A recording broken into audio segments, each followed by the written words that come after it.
After a long couple week break, we are finally back on Wednesday nights here at On the Edge of Shadow. Thanks for tuning in, everybody.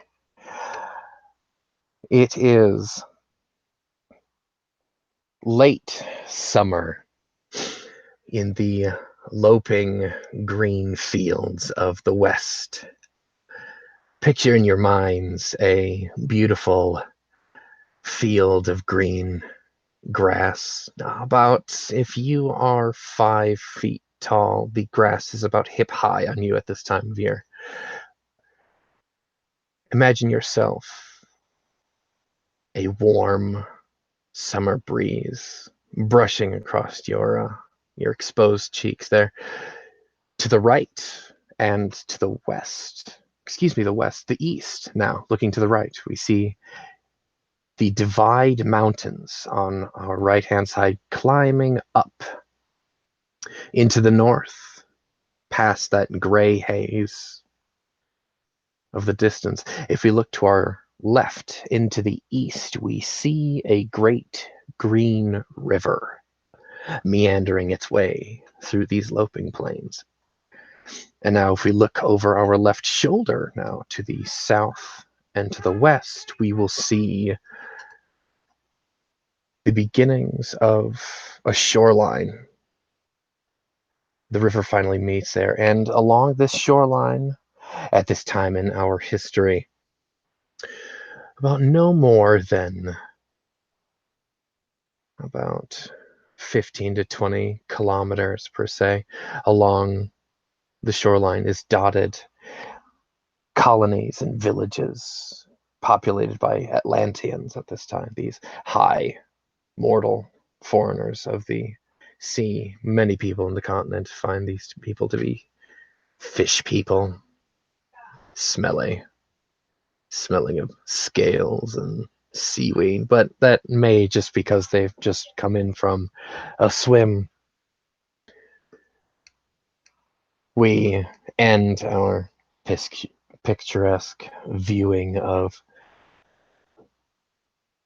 this beautiful landscape.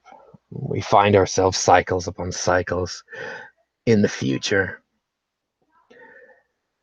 The curtains open again, and we find ourselves in a gully. It is night. There is a light rain kind of moistening the mud, turning the dirt into mud here. There's fair folk, some of them dressed for war, others are in rags, bound. The military here, the militia, the captains, their finely braided hair and polished mail armor. They throw down these captives in a line. They utter threats and curses to these captives, all of them which are filthy vagabonds, traitors, rapists, murderers, thieves, assassins, those who are now unfit to be called Fae in the eyes of their cousins and their brothers and their sisters. Now, we look upon two in particular. To the left, Keith, would you describe your character here?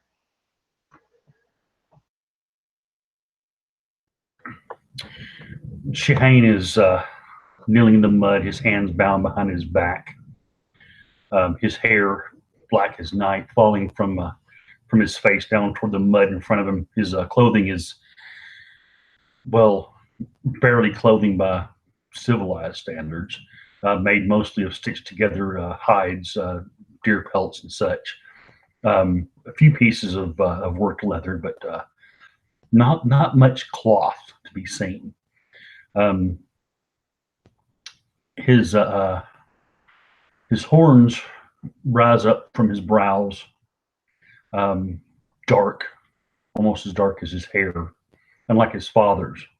But his eyes have a touch of that sheen, that limited possible silvery in certain light, even though they do appear sort of blue colored. when looked at in the daylight. At night, they take on almost a moonlight type look.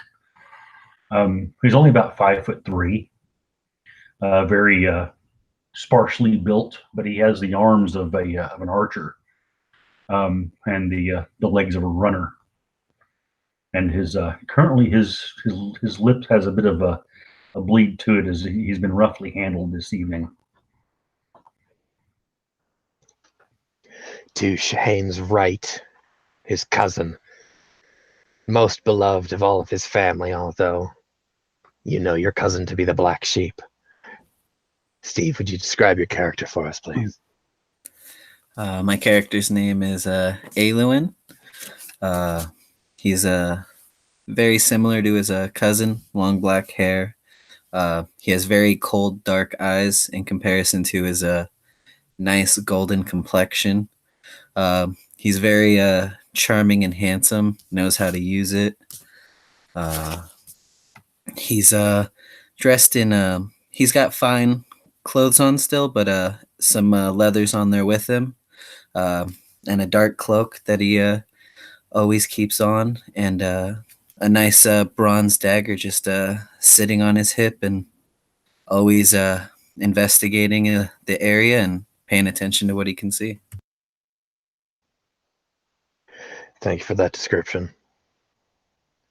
As you and the 17 other soon-to-be outcasts are down in a line, you're kneeling in front of a line of archers standing behind you. And you've heard stories about these outcasting rituals. You make one move or you try to escape, you're going to find an arrow in the back of your head before you rise to your feet. As fair folk, they take oneness and unity and respect for life, all life, nature, the woodlands, everything, into account. One of the captains, you do not know his name, but he is tall, dark, equally beautiful and graceful as any others. He walks down the line of you.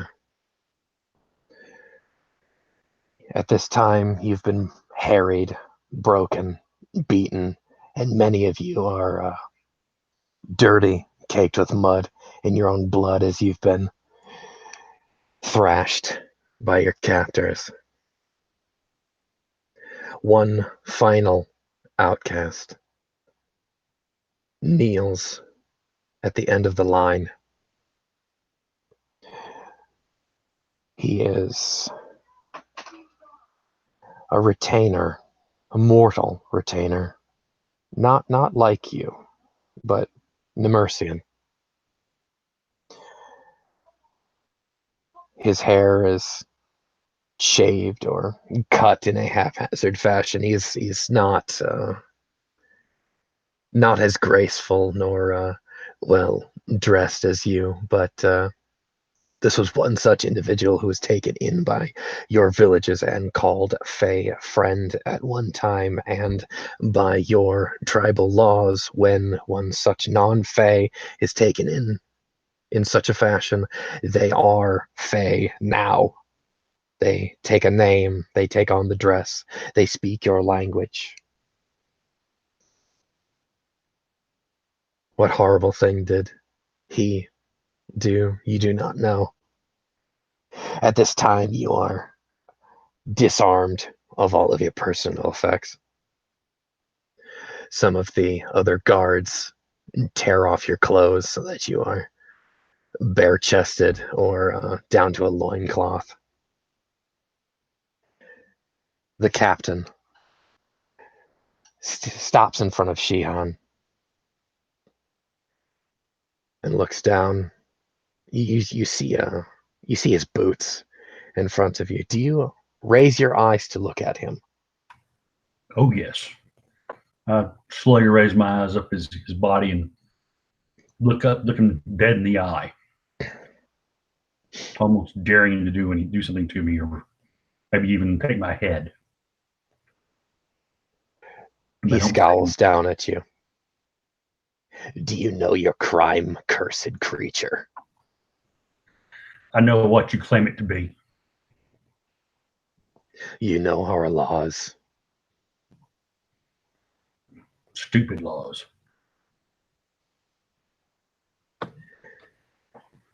He says nothing at that. After a long, really uncomfortable silence, he smirks. As you look down, back at the ground, he walks on and addresses the rest of you. He stops in front of Eluin. Do you know your crime?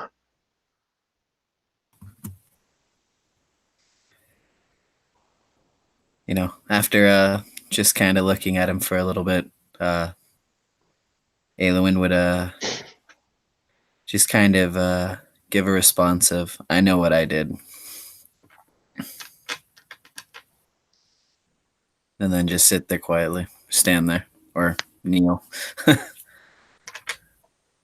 This goes on as the captain addresses everyone. There is mortals would call this person a priest or a shaman, but as you know, fair folk have no gods, but they worship their ancestors. This individual is more along our lines of a lawkeeper or a lawgiver.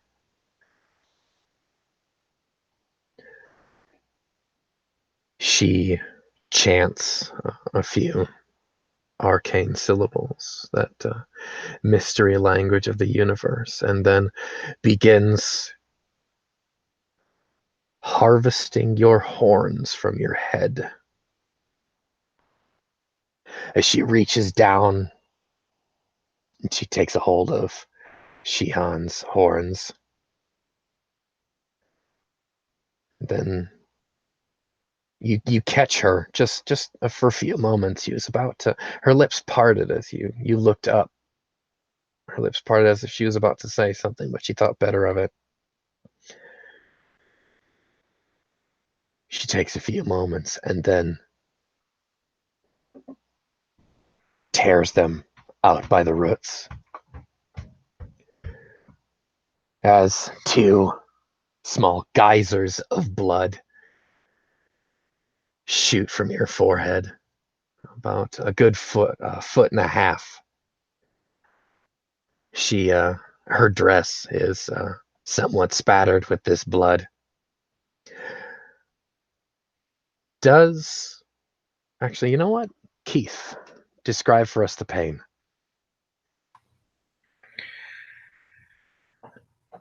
Shahane has experienced pain in his life before. He's broken bones. He's been on the receiving end of claws and blades, but this pain centered in his head,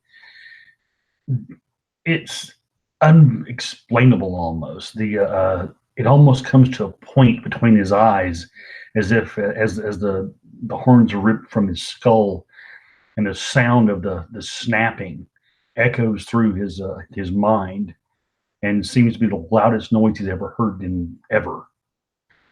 He almost blacks out, almost, but he's able to maintain his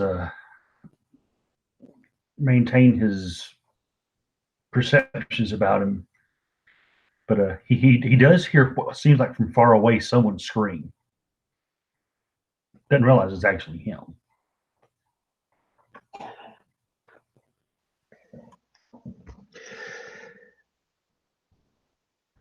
She stops with your antlers, the thorned things in her hands, and she passes them off to the Fae holding a basket behind her. She drops them gently into the pit of this thing. She goes to stop in front of Eluin and repeat the same process, but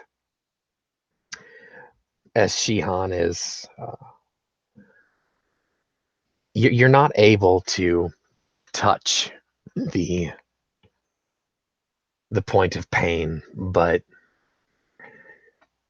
you're trying to. Your head is trembling. You're trying to ease the pain in some form or fashion, as all of those nerve endings were just ripped.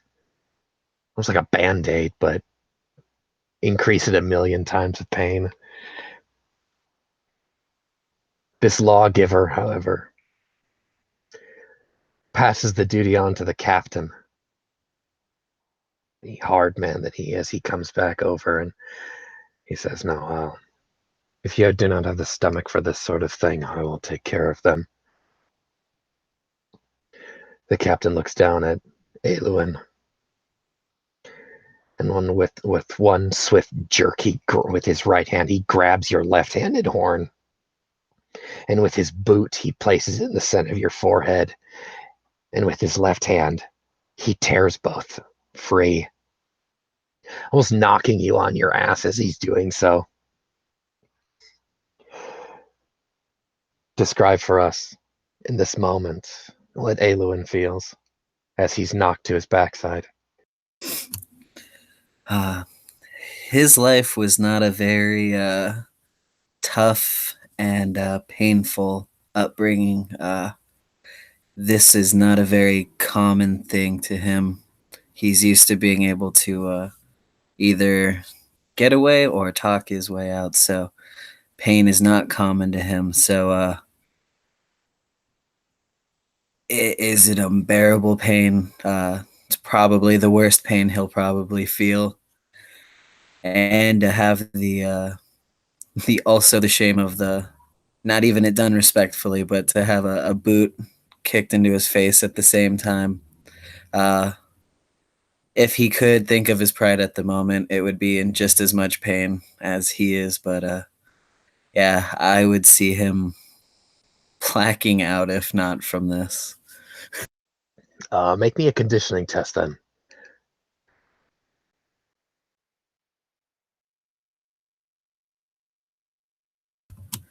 12. Ooh, you hold on. You hold on through it. Oh, you are going to experience all of this. The watchman standing behind you is a woman, actually. She steps forward. She stores her bow and picks you up from your armpit and then hauls you back into the kneeling position. As you're both writhing there in pain, the captain does this again. Snap, pull, snap, pull, snap, pull, crunch. As the entire line, he gets down to the mortal at the end. He just beheads the mortal. Unfortunately, that human had the privilege of dying. Along this bloody line, having your horns harvested, it's the highest act of dishonor that you could possibly have in your own society, your own people. To be branded an outcast. What's worse is if one of you was a magician, to be branded an outcast as well as a warlock. Thankfully, well, you don't know if there's a warlock amongst you. Between Steve and Keith, I want one of you to call odd or even here, quick like. Even. Good, Okay. because I was going to say odd. Well done. I always pick even. My name. I always pick odd. Ooh, how wonderful for you. Now, in the haze of pain, Keith, you're standing there. Not standing, excuse me. You're still kneeling there in the mud, almost sinking down into the mud now since it's starting to rain. You're almost blessing, thanking, and also cursing the rain because it's washing away the blood. But when a droplet of rain falls into that open wound, it's like being stuck with a hot poker. You're unaware if you're just being delusional or not, but You think back to a memory from your childhood when you and Eowyn used to play hide and go seek in the forest together. As everything else in the pain falls away, you're the equivalent of a 9-year-old boy at this time. And as you and Eowyn were rough and tumble boys, naughty school children, if you will, your fathers told you not to go play in the grove, the sacred grove. And do you listen? Of course you don't. No. Because there's a lot of very beautiful trees, wonderful flowers. That place gets wonderful sunlight, and some of those trees cast very good shadows for you to hide in. So it is a perfect place for 2 children to go hide and seek. Of course, you draw lots, and Eowyn, who always wins at hide and seek, goes and hides first. And to the count of 25, you go and find him. You wander deeper into these sacred groves that have flowering trees. You remember that your grandfather told you about these trees, these sleeping ancestors of yours. You find your way through the grove deeper more than you've ever gone, and you're quite certain that you've lost your cousin and that you yourself are now lost. And there's one tree. There's one tree that sits alone off to the side of the grove in its own small clearing. You're not very tall at this time, but you can tell that there's a small stone shrine next to this tree. And this is the only tree that has a shrine. What do you do when you see this lone tree?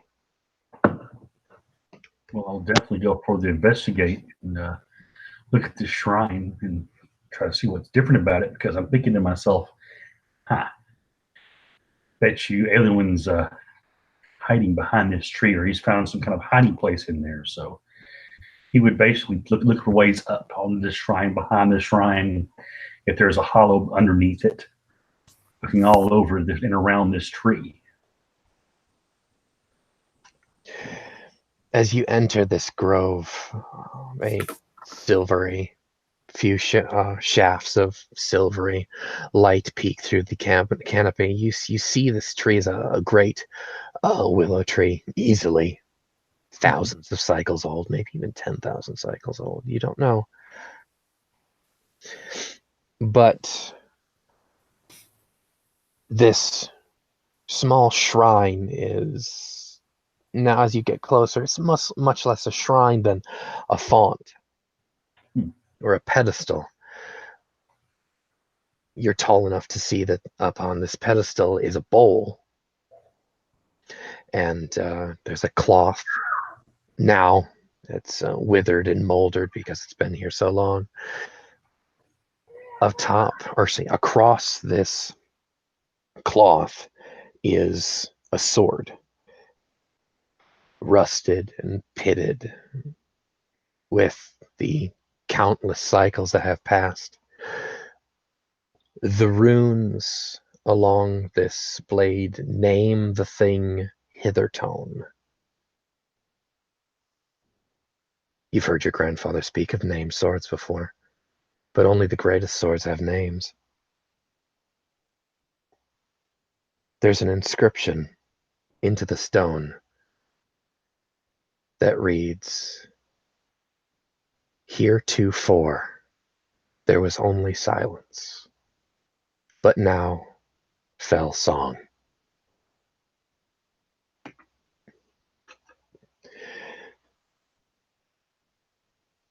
What do you do? Well, my first instinct, of course, I start to reach for the sword, and I remember something else my grandfather's told me, and my father's told me before too. Look with your eyes, not with your hands, because you never know what your hands will bring back when you touch something. Of course, having seen what happens, or as a child, seeing what happens when, say, certain stings occur or certain burns occur, it runs through my head about the kind of pain that could possibly come from touching this thing. And I reach out just for a moment, and I hold back, and I think for a moment, and it sort of goes across my mind that maybe, maybe I shouldn't be here. Maybe I shouldn't touch this. And he looks around furtively to see if anybody else is around. And he's like, Fell Song. I don't know that one. But I know this one. And he starts singing a song, a very simple song, a little child song. A child song about dancing around a tree and falling down and, of course, laughing and such. Just to fill the air around him with something other than the silence of the place as he's sort of slowly backing away from the tree. Because he feels oddly drawn to it and afraid of it. Whilst you're under the canopy of this willow tree, there's an unmistakable aura of you are safe here. You don't comprehend who or what makes this safe, but you feel that anything that you could dream up, nightmare or otherwise, or whatever monstrosity that this world could possibly give you, whatever sleeps here would make that darkness or nightmare go away. And as you were hesitating to reach for the sword, you hear a fair folk woman's voice in your head. It startles you for a few moments, but the voice, almost motherly, says, "You must return when your hands are as hard and calloused as the master's, my love. Perhaps then I will let you take me from this place." He looks down at his hands, his small child's hands, even though they're a bit calloused from the fact that he tends to spend more time running through the woodlands and handling, wooden swords and such than he does in his studies like he should. He still sees that they're children's hands. They're strong, but only in relative relation to what he thinks child strong is. And he sort of looks up and looks around, looks for the voice, and then he sort of stills his eyes a little bit, and he says, "I will. I'll be back when I'm big. You'll see." Aluin is hiding in the brush some 100 feet away as you're trying to creep through the underbrush here. You catch your cousin's eye as he's in this grove, this place that you know that your father and your uncle have told you never to be. And you, as your the men in your family are old school disciplinarians, you guys got to get the hell out of here. You're gonna get your asses beat. What do you do?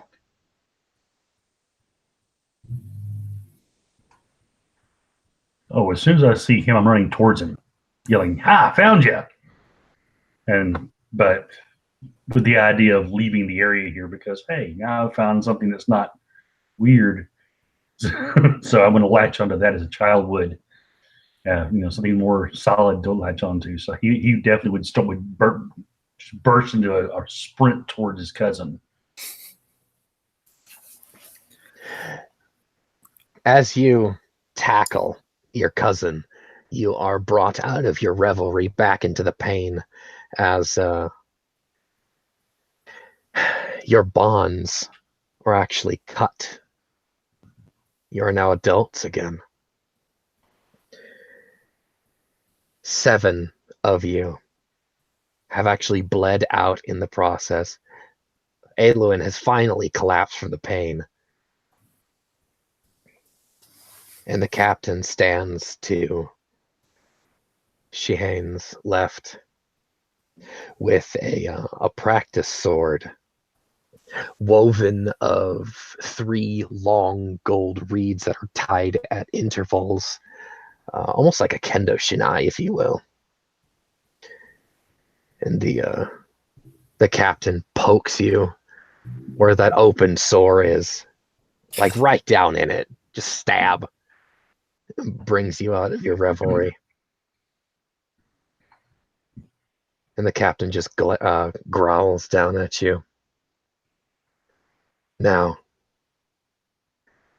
as our ancestors and the gods that have gone before us, those of you who have survived, make yourselves better and learn from this experience. Perhaps when your horns have grown back, you'll be able to come and return. The captain puts his boot in Shion's shoulder and knocks him over onto his cousin. They just leave you. In the middle of the night, they take the torches. It is night, it is raining. You have no weapons, no food, no nothing. What do the two of you do?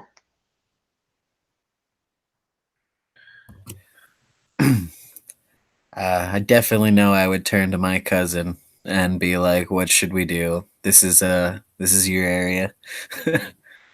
I know a cave. I know a cave. Got a little wood stashed in there. Flint's nearby.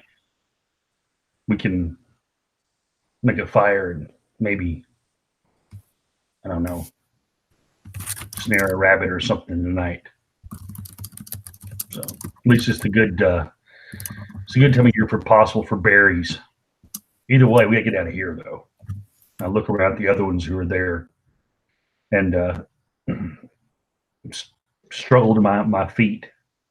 You stand, cousin?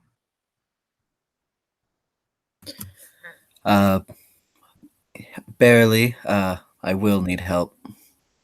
Okay. In that case, I'll hold my hand out and lift you up, and together we'll stumble off into the night toward this one little hunting cave I've got out at the very edge of what we call our people's territory. So, You guys are well beyond the forest edge here. They took you about 20 some odd miles. They dumped you in a gully on the edge of the plain, so you're in a region where the trees are starting to become less and less frequent, and the grass is starting to get higher.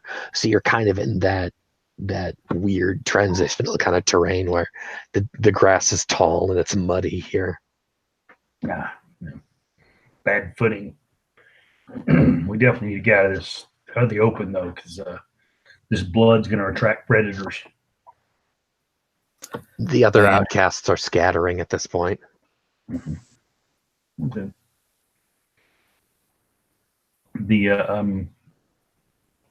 I'm assuming everyone who was there, all of the outcasts had been stripped down bare, except their loincloths, of course. Oh yeah, there are a couple of them are picking up like sticks or rocks as some kind of implement to defend oneself with, but it's yeah. Even the human? The human is actually laying headless. He's dead. Okay, I mean, as far as the body goes, he was stripped out as well, too, right? Oh Same yes. as the rest of us? Okay. Oh yes. Oh yes. Okay. I look for a moment at the human with a bit of disgust in my face, and look at my cousin. Let's go. Leave the carrion here, and start. Yeah, I'm gonna be leaning on you a lot. We use my training as a borderer as a actually pretty good. Well done. Well done. Okay, 26. Ooh, that's gonna be a 32 wilderness lore off the bat. Nice. Had one die scored twice. Good Looking first. for, so I'm looking for a place to for us to hole up through this rain, and You do, in fact, find that shallow cave that you mentioned previously. It okay. takes you most of the evening to get there over land, however. Dawn Okay. is threatening by the time you get there. You see in the west. Here on Earth, the sun rises in the east and sets in the west. In Arklanar, it's backwards. So in the west, you see that that first blush, that first dawn light of the Western goddess Vastru. As you finally stumble down, well, not stumble, you slip and fall down into this hole that the rain has partially filled. It is a muddy, disgusting mess down there. You're exhausted. You have not eaten all night. And your captors have left you for dead. Mm-hmm. I'll do my best to drag my cousin up into the drier part of the cave and probably collapse in exhaustion after that.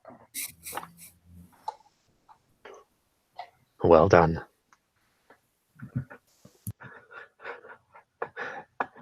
At this point, the curtains will close and reopen on a lone traveler, a mortal of the many Nemersian tribes, armed with spear of bronze, a new secret that these people have discovered.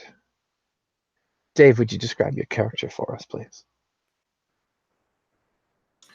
So a man, slight of build. That's not Rukir. Rukir is 5 feet tall, but he is built pretty sturdily. As he is currently knelt, he is wrapping the leather wraps around his calves, thus holding his trews closer to his legs. He kind of smells the moisture on the leather from the sweat from traveling, and unfortunately, it can't be helped at the moment. But as he finishes tying them off, he kind of stands up and sets his leathers. His leathers are actually very nice. A leather chest piece, hauberk made of alternating hard leather with pigskin. It creates a nice tannish, almost white tinge, and it's kind of a circular pattern that comes out from the neck. Going down from the chest, there have been stitched in with hair, like horse's mane, delicate patterns, delicate if they weren't on armor. It was a gift from the tribe. Be that as it may, he still feels proud that he won it.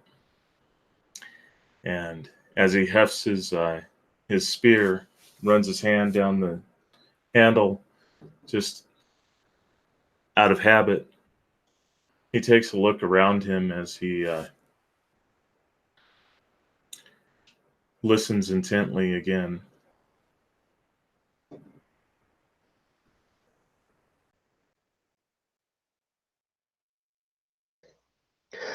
Why has Rukir left his village at this time and traveling alone?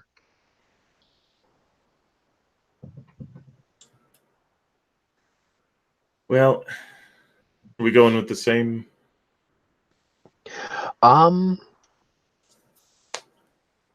Yes, go for it. Okay. But obviously, instead of before, you insert the village shaman, your village shaman. Right. So Rukir is searching. It's important that he find this piece. It's kind of shameful that it was stolen to begin with for Well, he has a lot of respect for this man. He's led the village for a long time, and he wouldn't speak ill of him. But a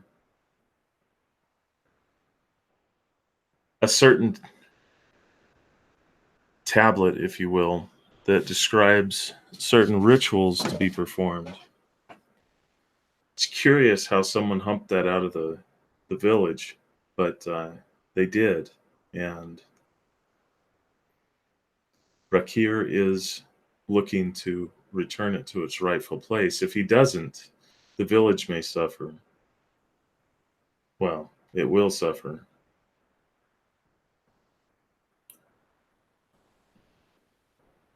So he has been traveling for some time seeking this tablet.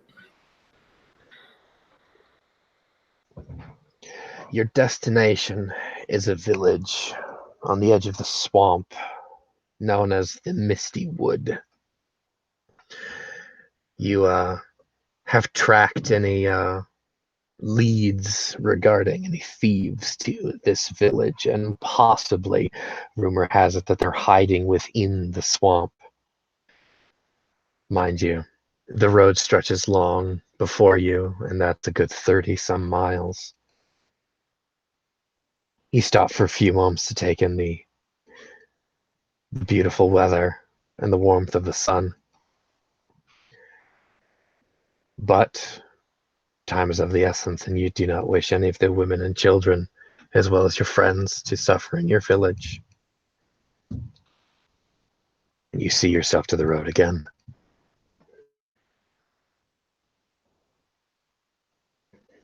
Some days later, our Fae companions have managed to catch a small fish. Well, he looks like a rock bass from a nearby river, and have snared a small rabbit. But for two warriors such as yourself, that's hardly a meal.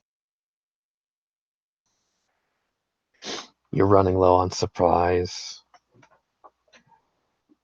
so you move on. You move on. You find what could possibly be a poor excuse for a road, more or less a well-worn hunter or a deer path. But the thing stinks of the mortal kind. What do you two Fae do here? Mortals means weapons, tools, things we need. Oh yeah, my first sense would be to go towards people. That's where my strongest suit is to. They're Get different what we here than they are. Different here than they are home, cousin. They're Yeah, afraid of us. But put emotions towards his head. Not sure what that'll do to them, but we can, if nothing else, if we're smart and we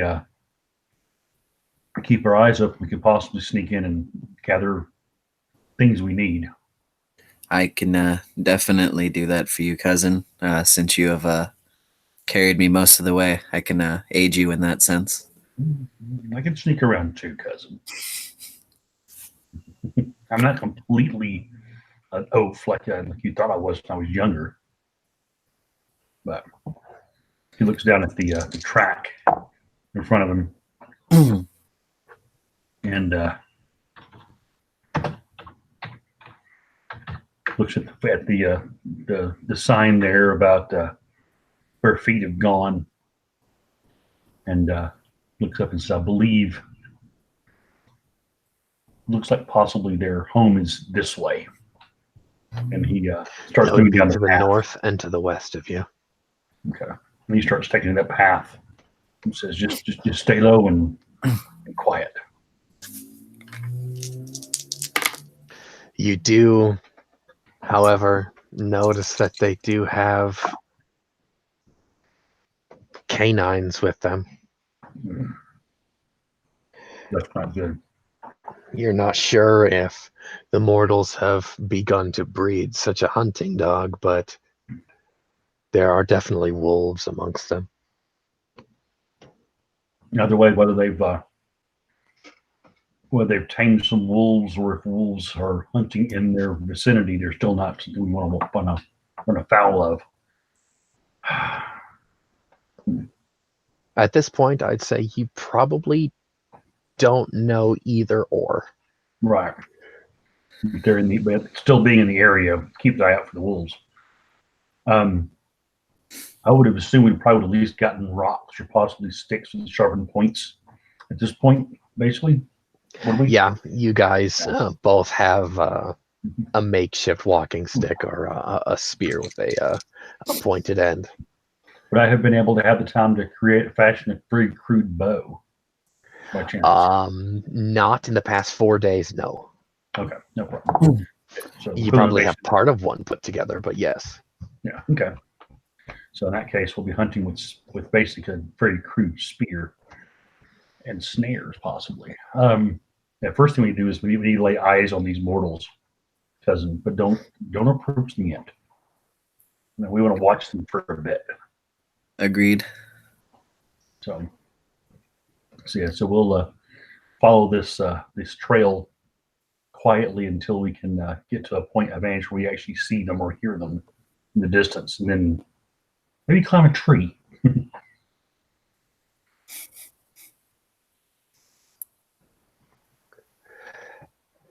You'll travel along this track for a couple days now. At this point, it's been easily a chain and a half. You're slowly succumbing to exhaustion. At this point, you'll have 2 grades of exhaustion. Okay.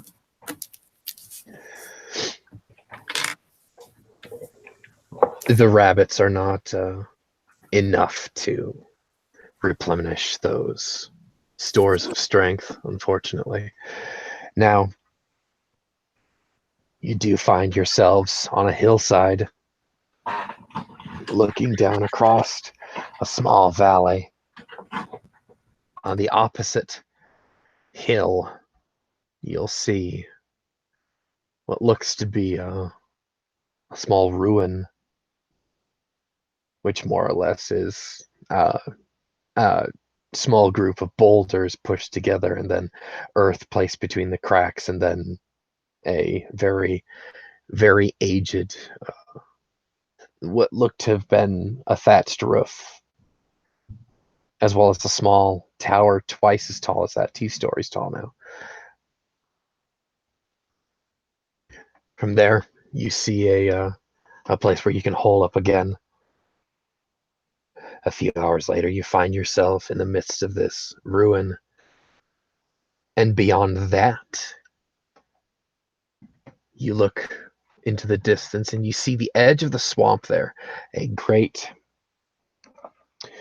almost like a temperate climate, but it's also an interesting combination of things. It looks like a mangrove swamp, if you will, but as you know, the ocean isn't for a few 100 miles in the opposite direction behind you, but these trees have grown in such a fashion. You do in fact see a village. Now, I'm gonna see if my OBS actually works here. And you're not this close, and I realize that now the buildings in this picture will be a little bit too modern, but suspend your disbelief for a few moments and think of it as a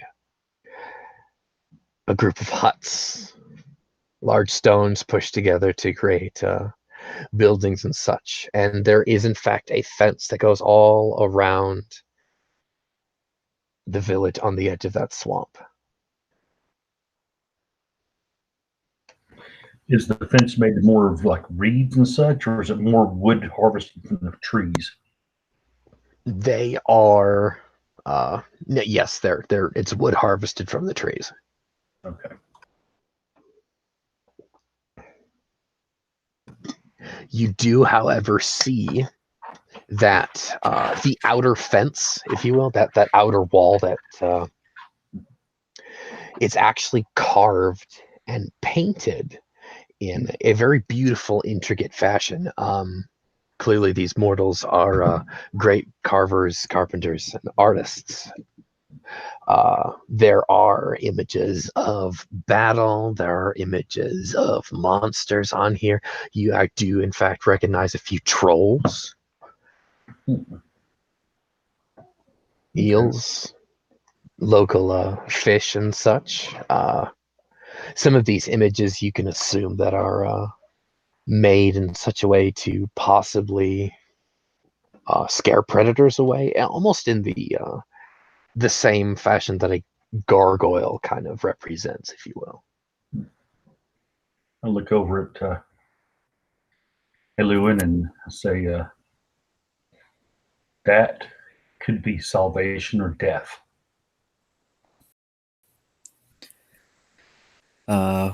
We could wait for nightfall and stealth in there already. Not too far from death as it is. Yeah, I look down at him and at me, and our frames beginning to get a bit sparse because of the lack of food. I'm sure the smells of cooking fires are probably wafting our way. It smells delicious. I say we risk it, cousin. As much as I hate to, I think we should, yes. Yeah, so I say we head towards just the front gate, to not be alarming or anything, to show we're not a risk or whatever. We should definitely not seem to be threatening. I know a few words of their language. Maybe I could convince them that we're, I don't know, wandering spirits of the wild or some gods of theirs that need to be given food. I don't know. We'll see. But he reaches up and goes to brush his horns like he has done several times to get the hair out of them, and realizes they're not there again. Pulls his hand down and said, "And not having horns may actually help us." I agree. So I'll take to the road with my cousin and sort of limp toward the gate.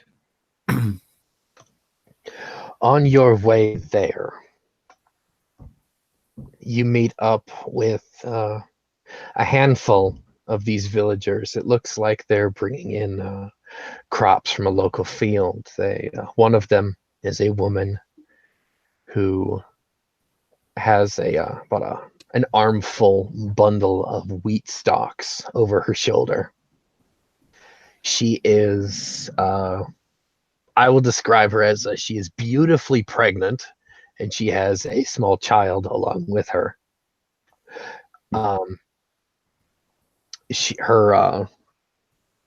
Her stomach, bloated because of the impending birth on the way, is actually painted with runes.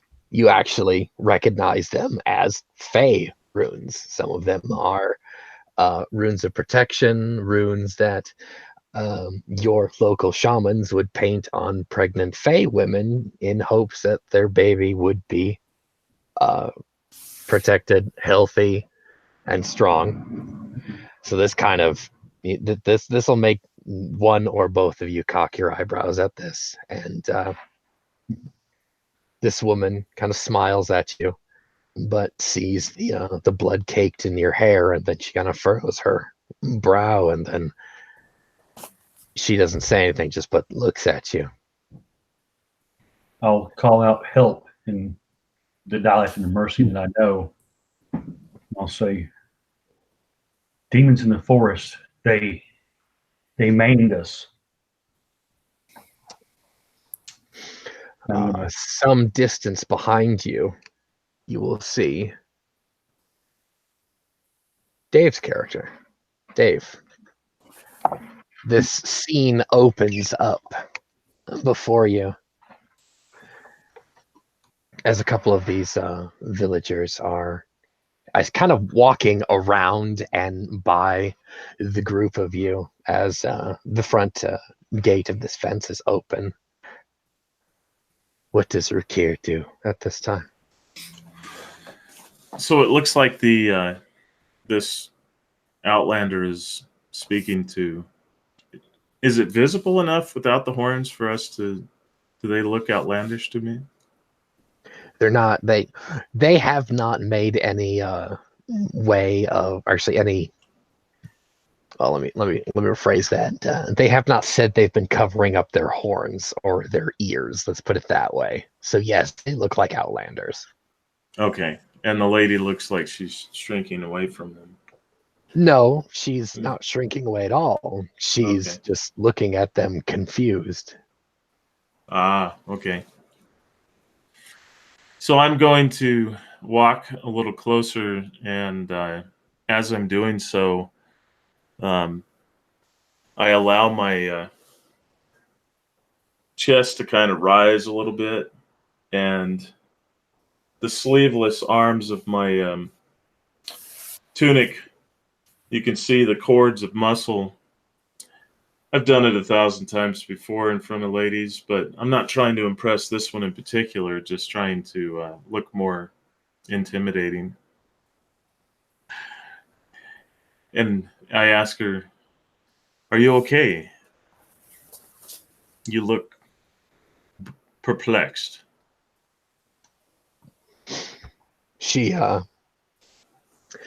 So Shihan has the attention of this mortal woman. But as soon Right. as Rukir speaks, she looks at him and then she looks back at Shihane and says, I don't know what he's saying, but she points at his forehead. Isn't he supposed to have horns? Forest devils have horns, don't they? The ones in the village do.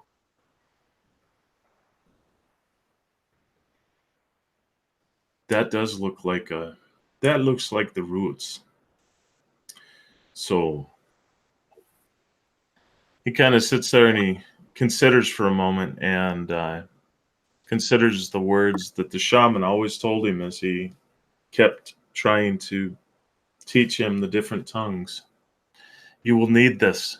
And Rukir just scoffed at it all, but now standing before him, he considers these other tongues. So he says, Feywise?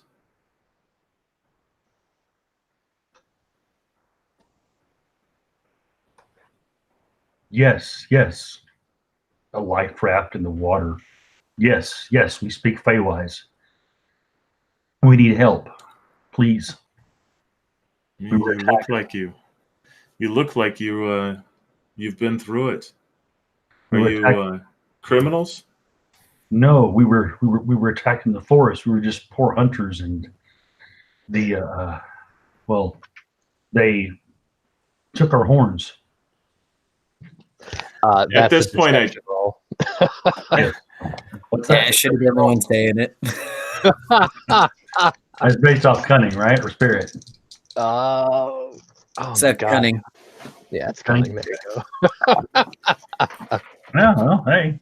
what would Can mine I be to like read add it? into his story and be like doing it too, like throwing on there? No, you can't help him. We'll be 20. Wow. Yeah. So What am I rolling to check him back? Premonition. Okay. Ooh. Keith, what was that for the 20. 20? Ooh, okay.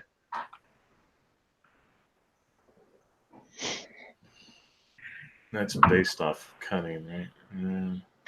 Premonition No, is spirit. Spirit. Yeah. Okay.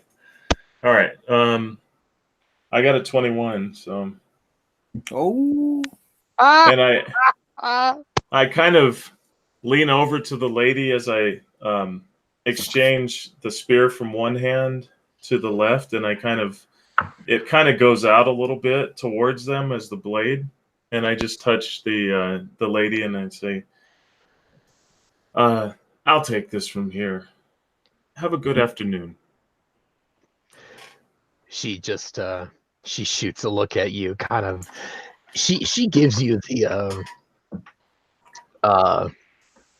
my apologies, my female viewers. She gives you the woman look. Oh, God. She kind of she shoots this look back at you. It's like, fuck you, I'm not going anywhere. I want to see this. And she smiles and she turns her this look back to Shihane and says, "Really, hunters attacked you, huh?" Well, I don't know if they were hunters or what, but they were. I don't know. It was dark, and it was raining, and I just remember I look around to see if I can see my cousin anywhere nearby. He's standing right behind you. Okay, one of them actually placed his boot on my cousin's face as he ripped the horns from his head. It was Be like in my long years, it was the most embarrassing thing. How long ago was this? chain and a half, maybe. I look over at the lady and I'm like, I've been on the road for some time. Chain and a half, was it raining? Yeah, the gods were essentially pissing on us for the past couple of weeks. Well, that part checks out. We were able to find our way to a cave, but May I look at your handiwork, these hunters' handiwork? I mean, you're saying that someone in this region, which might possibly be friendly to Mistwood, and I look at the lady, might have attacked you. Then is that? I don't know who it was. As I said, it was dark, and after they did what they did, they laughed. They laughed at you? Yes. Well, if you can't take the laugh, then I feel bad for you. He's leaning over. He's trying to inspect the. Can I see the? May I? They're right. Yeah, they're essentially two really big scabs above both of their eyebrows. Not like Hellboy or something, but. I wish. No, not like that. No. They ripped them off. They didn't saw them off.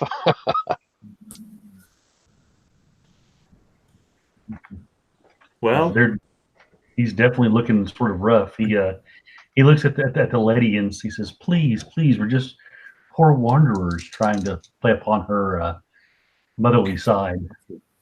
Maybe using a bit of a lure." All right, yeah, you can make an allure test. That's fine. So, let's see. You're kind of emaciated, so you're going to take a hell of a penalty. Oh, the roll is 15. Oh, okay. what are they? What are you guys wearing? Are you wearing actual equipment or? No. We're basically wearing loincloths and possibly some like woven fronds trying to keep the weather off of us. We're basically, obviously, we have nothing. So I could enslave you. Yeah, if you wanted to, you could knock them over the head and take them as slaves, but you don't have anything to knock them over the head with. The butt of my spear. No, that wouldn't work. Not heavy enough. We might scamper away. Scamper. So, well, you look like you need some food. Yes, please. Sorry, I talked over you. Another group of villagers come by, and you guys, the four of you, do see that there is a couple fair folk in amongst their number as the fair folk kind of just look at the two of you with this weird, like, what the hell look on their faces. Sort of, as soon as I see them, of course, I'll sort of hold my hand up over my head, bow down, try to look, as if I'm instinctively trying to hide where my horns would be. What? He's just looking at.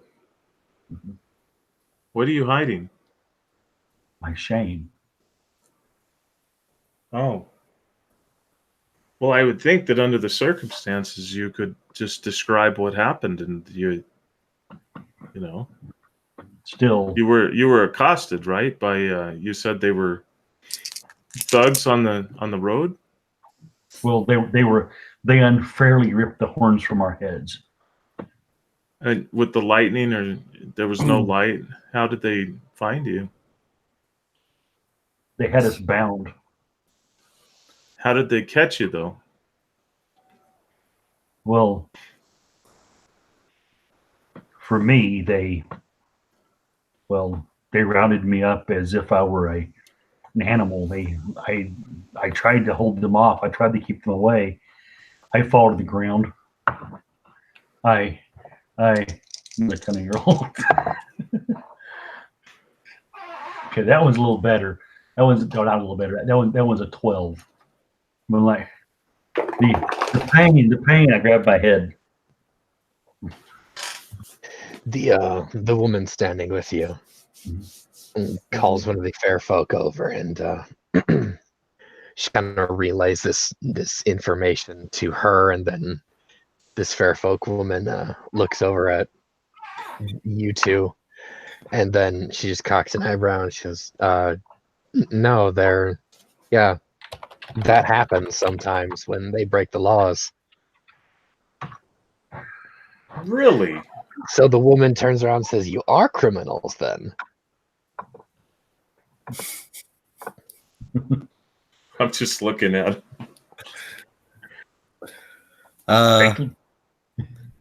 I'm just gonna use I would like to just do a persuade roll and just pretty much be like my cousin and I have never interacted with humankind before. We were cautious of what may happen to us. Our criminal deeds at home were not that bad, but in the eyes of our kin, it was banishable. But besides all that, we have no way of causing harm to you or your village, but we do need food and rest if you would be willing to aid us. Ooh. And that is a 19 on persuade. Well done. The fair folk woman with you is she's translating all of this. Yeah.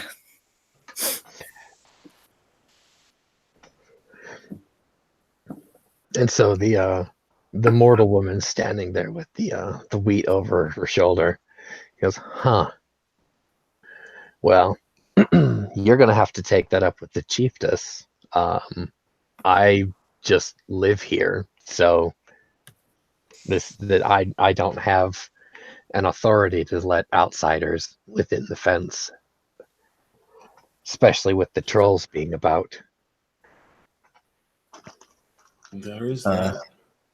Then I would turn to my interpreter again and then just be like, I would be happy to talk to anybody to be allowed aid. Cousin, did she say trolls? You did recognize the troll word. Yeah, he goes. I did pale. not, so I turn to my cousin and I'm like, oh, trolls. Yeah, my eyes get sort of big and start looking around.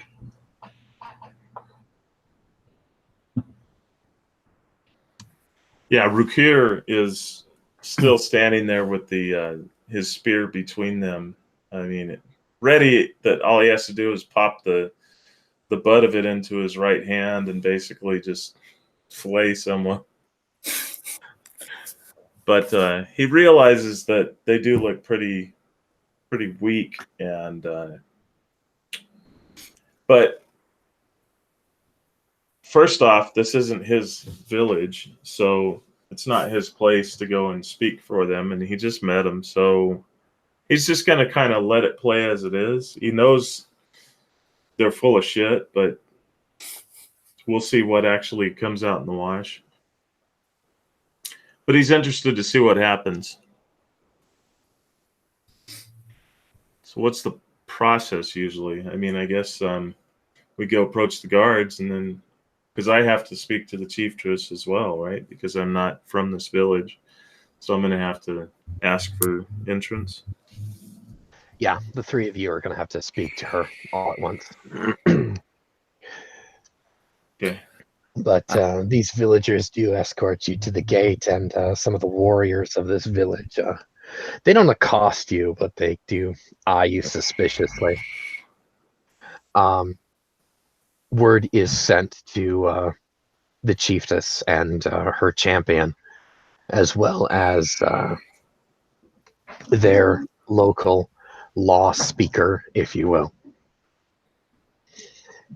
Then you are brought with a group of guards to their kind of main hall, which is probably the biggest longhouse slash hut in the village here. When the chiefess, again a mortal woman who is also equally pregnant. She's probably about 7 months along. Stands up as two fair folk and a stranger are brought to her. The I suppose Aluin and Shihane, you guys are kind of feeling a little bit more naked than you actually are, with all these mortals looking at you. Strangely enough, you actually do in fact see about a half a dozen fair folk who actually live within this village with these mortals. So, which it may or may not be a culture shock to you, but that nevertheless, that is what it is. Do they all have their horns? They do. They do, in fact. Okay. You guys are the only outcasts here. Now, the chiefess addresses you and says, to you two, actually, you Fae, bring your scarred selves into my village. Why were you set upon in such a way, where your horns were taken from you? And do not lie to me, I am familiar with your ways.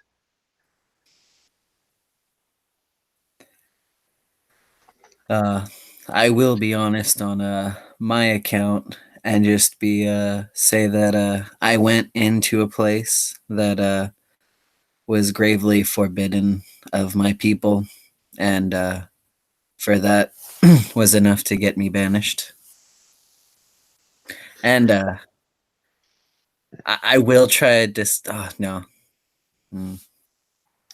Can I try a deception to say that I took my cousin with me? That's why we both got it, so that he doesn't have to say his. Actually, you know what? That would be on you, man. You do Because it if you his wish. is not going to sit as well as mine. Really? Kids. Maybe. Like, I got forbidden for like killing a bunch of you people and being all bad about it. No, I wasn't. I wasn't actually banished for killing a bunch of people. I was banished for allowing some nobles to die. Oh, So, yeah. So you can use. Never mind. I won't. Then I'll just let you can use that. You know, white lie. I'll look at her and I'll say, in truth, the reason I was banished was I was once a leader of hunts, and there were some young noblemen who, well, they had a thirst for adventure, a thirst for challenge. And they were known to hunt the edges of the forest for mortal kind.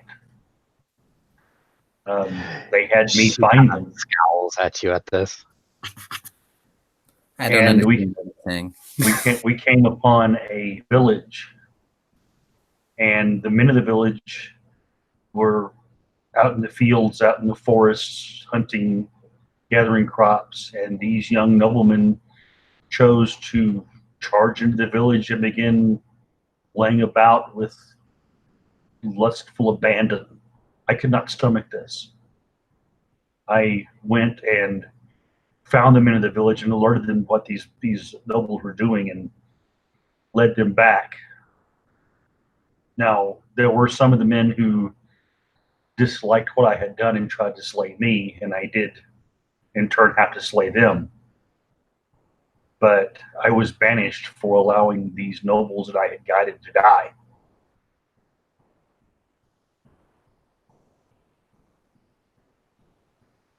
The chiefess kind of leans back in her chair, kind of gets a little bit more comfortable, and says, "So you led a group of hunters so they could have their fey lusts satisfied on the women of a village." That was not what the intention was. The intention was for us to find some hale and healthy warriors to test their mettle against. But that is not how those nobles saw it. They just She's ignoring you, and she keeps talking. But you go and alert the men of their village of this event. Did you do it for the women, or did you do it because your companions disgusted you? In truth, they disgusted me. So you did not care for the women who were abused thus? I was, in truth, indifferent. I didn't know.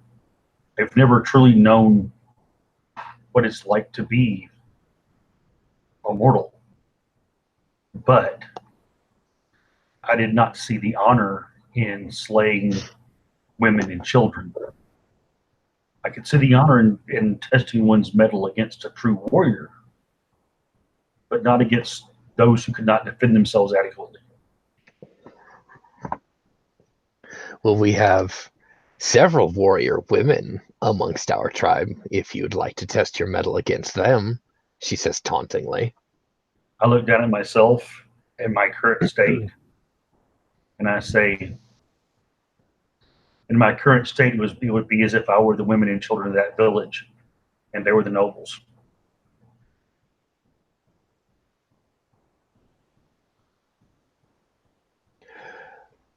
I will allow you to stay in my village, but you will sleep with the animals until you can prove yourselves that you are worthy to sleep in a bed. Am I understood? Yes, you are. I turn to my cousin, kind of wondering what she's saying. I say to you, I lean over towards you and say, she's going to let us stay.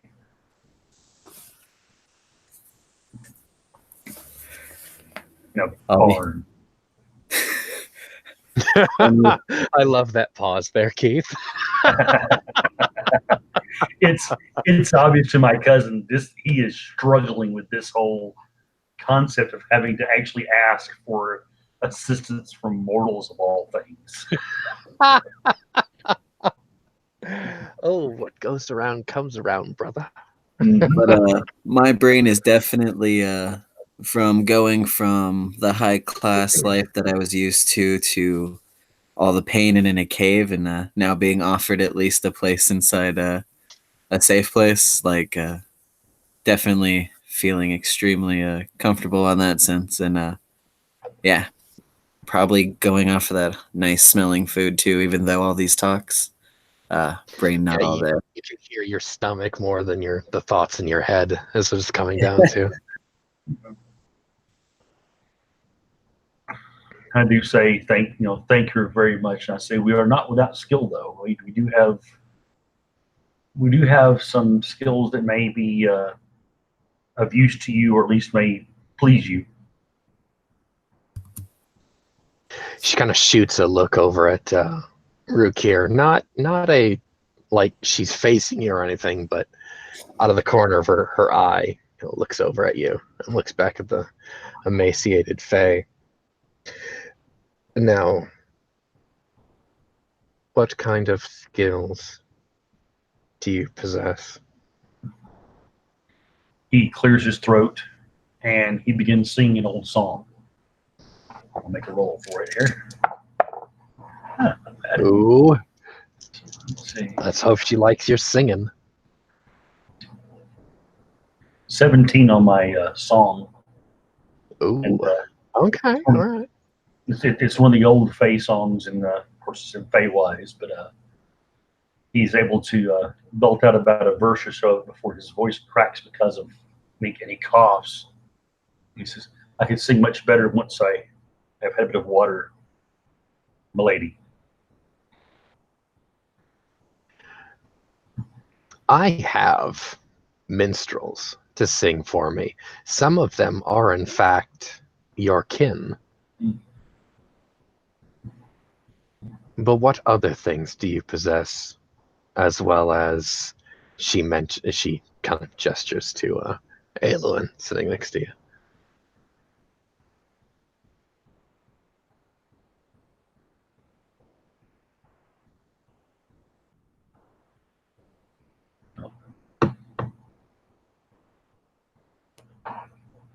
That's you, Keith. Oh, sorry, I thought you were talking to Steve there. I can hunt. I know how to nap arrowheads for arrows, for bows. That's what I did before originally, was I guided hunters, so I could do that also for your people. Guide them to game, guide them if we are attacked, guide them against their enemies and attacks, raids, whatever they may need be.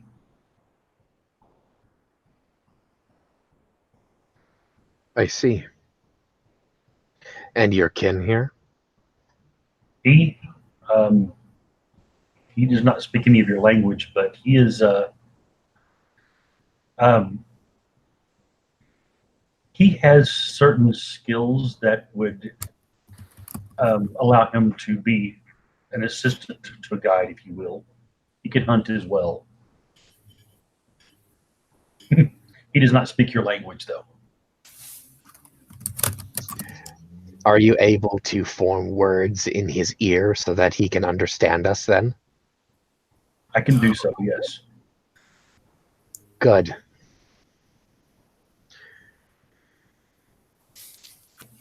I will speak to you two later then. I bow to her and sort of do the whole bowing backwards to get out of her way. She addresses Rukir. You may step forward. And Rukir is already peace bonded. Actually, he probably left his spear with the guards at the door. And he steps forward and does a sort of a polite gesture to her and says, thank you, Chiefess. You're looking radiant. I appreciate your time. She smiles. Thank you. Of course. What village do you hail from? I am Rukir from Renevat. All that way? Huh. I have been tasked by my shaman to locate something for him. So I am going to be in need of some trackers and might be of use of these to help keep them out of your hair and sort of a favor, if you will. What is this thing that you are meaning to recover? It's kind of personal, but if I may, and I start edging closer to her so I don't have to announce to the whole audience in the hall.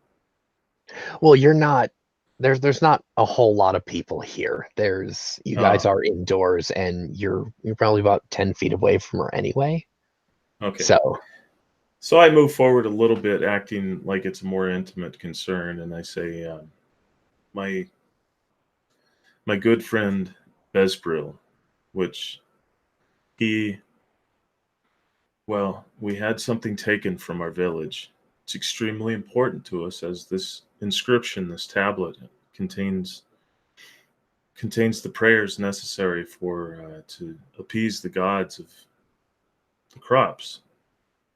You're familiar with the practice, I'm sure. we have the same rituals here, I'm sure. Well, I believe the persons responsible to be in the area of Mistwood, not necessarily your people, but I look to retrieve this very important item and restore it to my clansmen. I see. It's a horrible thing to have our prayers and our rituals stolen. As you know, without these rituals, we can't perform the sacrifices to the harvest deities, and our young will starve. She kind of runs a hand over her baby bump there, um, and she says, "You may come and go as you wish." Thank you. And if you have need of me before or after, as appropriate, I'd be honored to be of assistance to you and Mistwood. I thank you. And he gives her a salute and begins walking toward the door. As the three of you step out into the sunlight here, the guards leave they return your spear to you, Dave, and they leave you out there in kind of that center square there, that kind of elongated intersection. You're standing out in the middle of it. The three of you looking at each other maybe a little bit more awkwardly than before, as the village itself, now that the excitement of new people and new faces has been addressed, everything's go back to normal. The floor is yours, gentlemen. The only words that are going to come out of my mouth are food. So I would turn to our new friend and ask him if he would be willing to help us acquire some food until we can pay him back.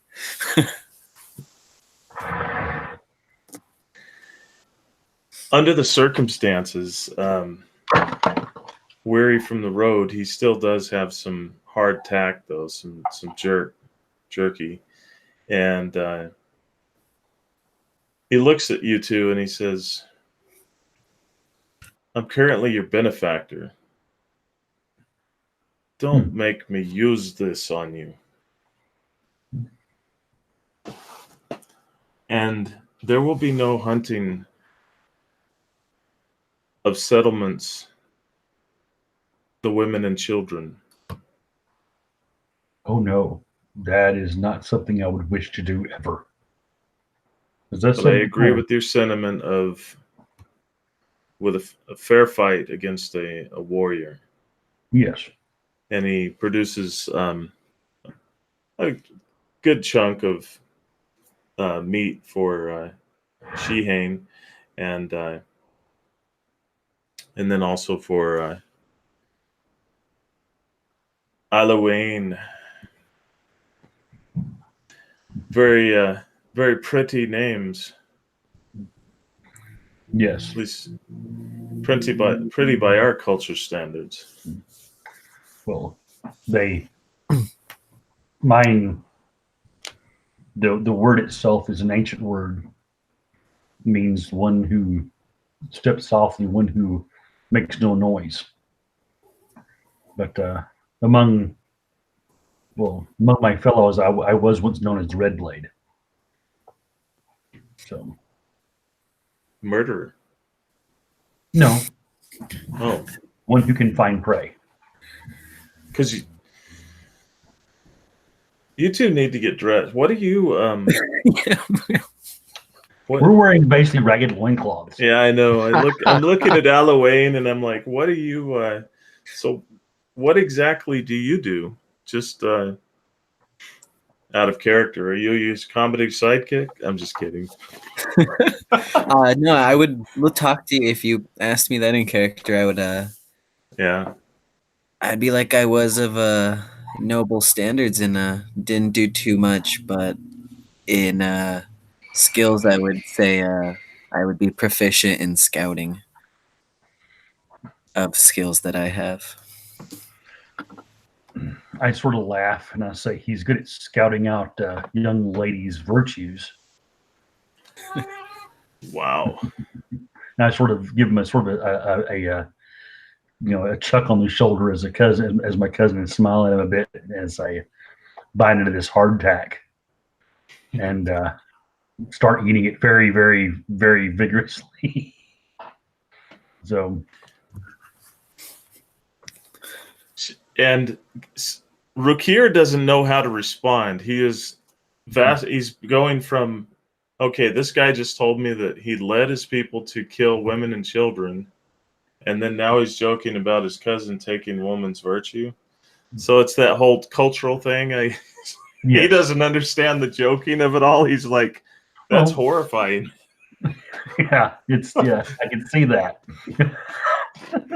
It's also, you got to understand that it's from my character's perspective. He is my character is not a character who is very. He's not a lovable guy. Let's put it that way. So yeah, he'd probably get the same kind of reactions from the Fae as well, but at the same time, it's sort of like that crazy cousin that the other cousin has to explain away. No, I kind of laugh to the comments, just listening to my cousin talk, and I turn back and say, he wasn't wrong. I was the head, not the head, but the shining one of my family, and let them down, so that's where my cousin's joke is coming from. He's more of a out of the gates kind of person. As I take the meat from his hand and start eating it frantically instead of talking. So out of character, I mean, off the top of my head, I can think of things that maybe we could do to make money so that we could get these guys some clothes. So I'm trying to brainstorm on that. Would you suggest we go down that path, or? Well, there isn't much in the way of proper coinage. However, it's really Trade. down to favors, bartering, and trading Okay. for things, unless you guys wished to go steal something from somebody. So, okay then. This community subsists off of, I mean, it's in a swampy area. So, knowing the creatures in the area, I'm trying to think what we could get to trade to these people. They normally fish here out of the swamp. Eels are pretty prolific And yeah, they're pretty big here. So a lot of their staple diet is grains, which is obviously the wheat here. And sorry, Keith, it's another grain and fish, people.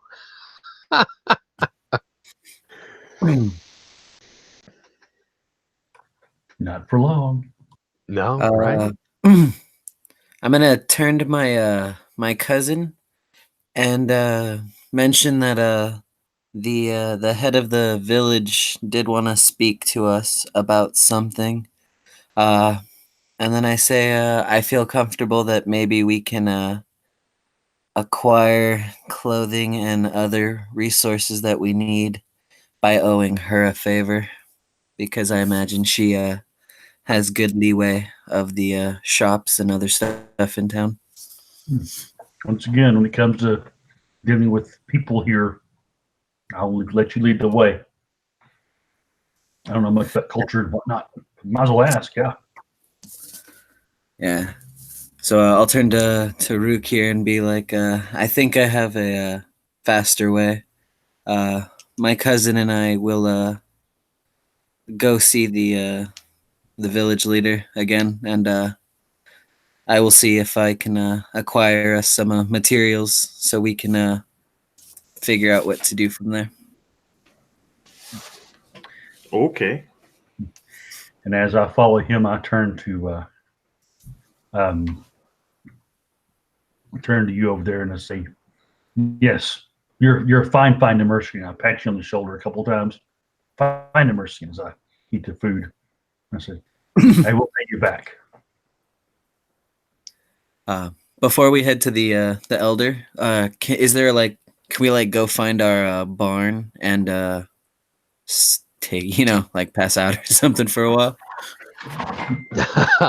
Yeah, Because I imagine she doesn't want us to come right back. no, yeah, they show you where your barn is, which is essentially just a kind of a pasture with a lean-to in it. Is there a pond nearby? No pond, but there's the excuse me, there's the swamp off to the side. You'll see the map there. Is there a water trough maybe there for animals or whatever to? Yes, there's water trough. Okay. I will go find some water and douse myself with it because I'm pretty sure I'm probably covered in muck and mud. I would have if I didn't just pass out in there. Oh, okay. Well, if you guys, I suppose, wanted to fall out and rest for the evening, the afternoon, perhaps, or maybe even that night, there isn't there really isn't an inn per se. However, there are places where travelers can stay that is just to the side of, say, the longhouse, if you will. It's not necessarily like a dormitory, but no one pays to sleep there. It's kind of like a flop house. Okay. That makes sense. Then I need to find some clues as to where to track these. I mean, I have a general direction if I recall correctly, but I need these two to start helping me get there. But I need to outfit them first. Right. So we need bows, or at least one bow and a dagger of some sort, and clothing, and food. Oh shit. Okay. This mistwood is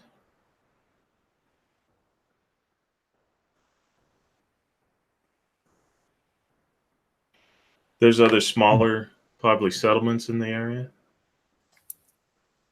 The next one is about 15 miles north.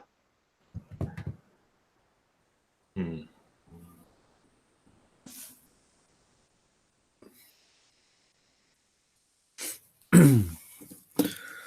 Okay, so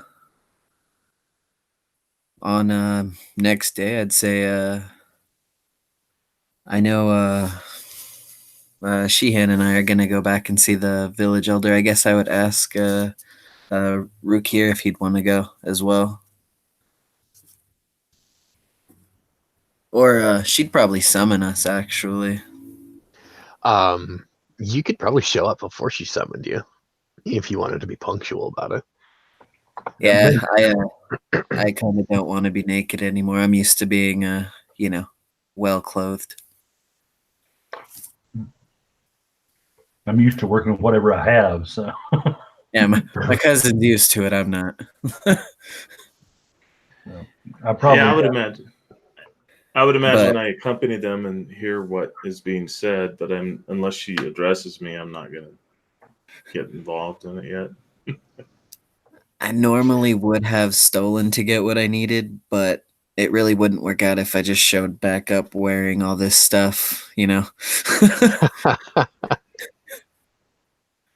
So But no, you guys come back that next morning, and I suppose what exactly do you say to her?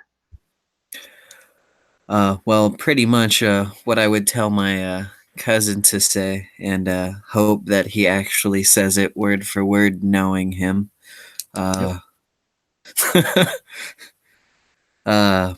Pretty much, explain that she's already shown us a very great, honor of letting us stay here, even knowing that she's taking a big risk, trusting us, knowing that we could even be lying still, having lost our horns. But she's allowing us to prove ourselves, and I will mention that with a little bit of assistance more, that aid and that respect, or that she wanted to see from us, we'll be able to show better if she could just help us by at least getting some clothes on our back. I'll say everything word for word except for the part about possibly not trusting us. I'll leave that part out. I'll literally stop and look at him as he says that and say, and if you could possibly help us out with some clothing and maybe a bow, there's something about even when it's slightly damaged, I can actually possibly repair it. Okay. Be much more useful to you than as we are now.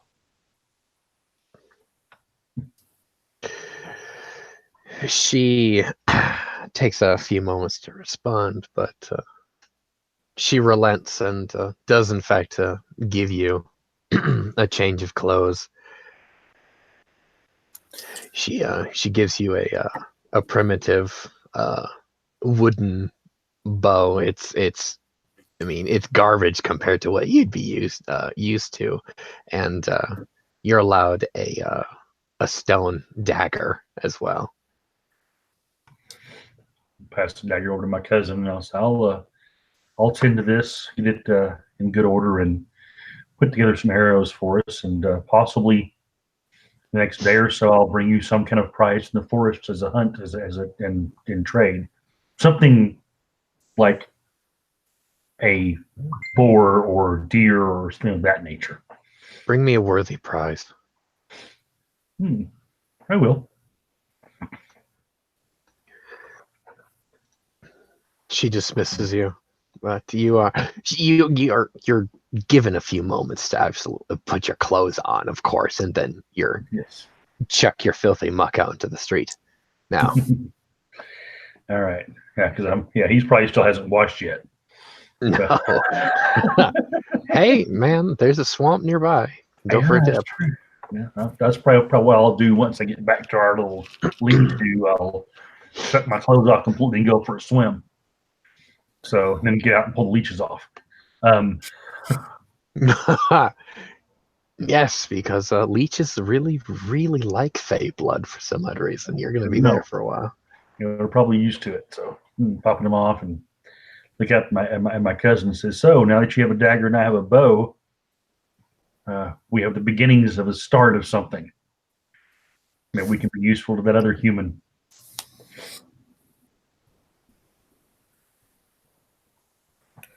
Yeah, so I turned him and be like, we should get dressed and find him and start making our way. Yes, we should. I'll Well, I be was keeping there my with you guys, right? Oh. Because I was listening. I assumed that you were Oh. with them the whole time, or you Oh, dismissed okay. yourself for them to go to their meeting and then met them back at their Yeah. hut. Either way. Apparently, you were standing immobile, so I didn't see you. You were invisible. Well, no, I would imagine the two of you went. It's not like I needed to watch you get dressed or Right. something. Yeah, I imagine you're like, you don't need to come with us exactly to go get naked and get washed Right. and put in clothes. Okay. You'll be like, I'm over here somewhere. But so yeah, once I get myself out of the water and put my new clothes on and don't care if they're wet or dry, I start looking this bow over, start looking for any kind of areas that need to be polished or sanded and such, and check the string, make sure it's useful. String it, unstring it a few times. The string itself is maybe good for a handful of draws, and then you're going to have to get another one. Okay. Any cats in the area? They do not have cats, no. Oh, well, darn. They make excellent bowstrings. But okay. Guess I'll have to take this one out and make a few arrows, find myself a good deer, and then use its harvest it and make new bowstrings and such like that. So, but yeah, I'll look over it once I'm back clothed again. I'll look over it. Am I saying it Rukar? Is that said correctly? Rukir? Rukir. Mm-hmm. Look over and I say, Rukir, I did heard a little bit about what you said to the chieftainess about what you're here in the area for. Did you use a guide, a hunter on a track? Yeah. I could use your assistance. Both of you. Have it. Excellent. Well, I think we should get moving. At least find some. We could definitely go out and get something on the road because you need some pieces for arrows, I would imagine. I need some good flint. Mm-hmm. Be the best, and I was hoping to stay here for at least a few days while we recovered. We were truly out there in the elements, living by our wits for a chain and a half. That was not a lie. Okay. Now, Rafe, is there? Do I have a lead in town, or do I need to look for clues outside of town? You have followed rumors that some of the thieves have been holing up here in town, or maybe in the swamp.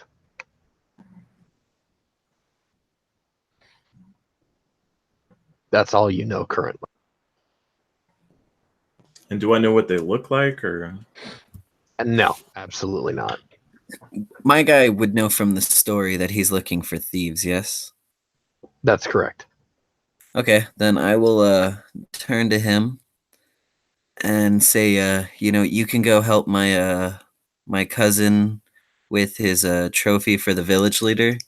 And in the night, I can get you information on your thief as aid to you. Oh, I like that. So it's still morning, so we could go out and work on getting a trophy, and don't overdo it. Just I could check your resume, so to speak. You find deer. You definitely find a deer. So, okay. So I will actually ask around and see if there's any hunters that might loan me a few arrows, maybe 3 or 4. Yeah, there's a couple. You can scrounge up 4 arrows. Okay. In that case, One I'll. with bronze. Oh, really? So, Oh yeah. Okay. Then I'll make sure and find a bit of honeycomb and wax my string really good, just in case it happens to rain today. And then head out, and I'll take Rock here with me, and we'll go out and do some hunting. So, Aelwyn is. Are you going with them? It's nowhere near evening at this time, so you guys could spend the day hunting. I was actually thinking I'd stay behind and try to use my streetwise to kind of gather information before the night, because I don't really know the town. So I thought I would Okay. use that time to get familiar before I do my thing. Okay, perfect. Are you two going to be spending the whole day hunting? I want to know just so I can see how much time Steve has. it really depends on how soon we can find a good animal. We may have to, depending on how badly I roll. Yeah. Okay. It depends on how bad Shehane is as far as a tracker, but Right. it's also how bad he is as far as his exhaustion goes. That's true. Because I am down with exhaustion. So It has been a day, so I mean, you were Okay. fed, you rested, and then you guys took a nap. So you should be at 0 grades exhaustion at this point. Okay. In that case, I'll definitely head out. I'll head away from the swamp into the forest itself and look There- for what I can find Okay, as far as so- tracks go. Now, okay, the picture that I have up here, it does look like the village is surrounded by a forest. That's actually not there. It actually goes out into the plains. Okay. So the forest, I'm using air quotes here, the forest is actually the mangrove swamp. Okay. So that there's the one inaccuracy of the picture there. So in that case, what I'll do then is I'll skirt the edge of the swamp and look for tracks. I'm looking for tracks of any kind of a larger animal, be it predator or not. Just something larger than a rabbit, for instance. Okay, Perfect. one of those. 11 plus my wilderness lure, 21. 21. Okay. You travel a good few miles. We're going to say north of the village, Okay. Keith? Okay. Yes, no, maybe? Yeah, that'll work. Okay, cool. North, all right. You can no longer see the village through the fog or the mist coming off the swamp there, but you're out where the earth kind of gets probably a little bit more moist than you're actually comfortable with, and you do find a set of tracks that actually go into the swamp. If you're familiar with how like a hippopotamus kind of like pushes the reeds and the earth out of the way and actually kind of makes like a hippo road path, if you will. Right. Excuse me. So you do see one of those, but it actually goes out deep into like where the water gets deeper. So you're not going to be able to probably swim out there to actually get there because your boat would obviously be useless. However, going off into the plains, you see larger tracks. Okay. That, and let me get you an image here quick.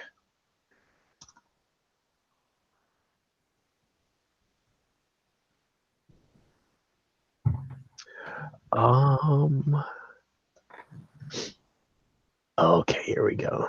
You see, this will be in actual sand, but I want you to imagine it to be dirt. Okay.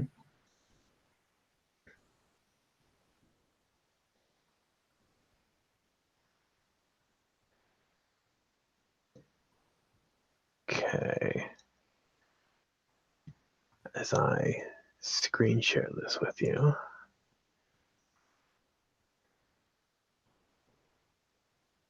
Oh, wait, crap, wrong one.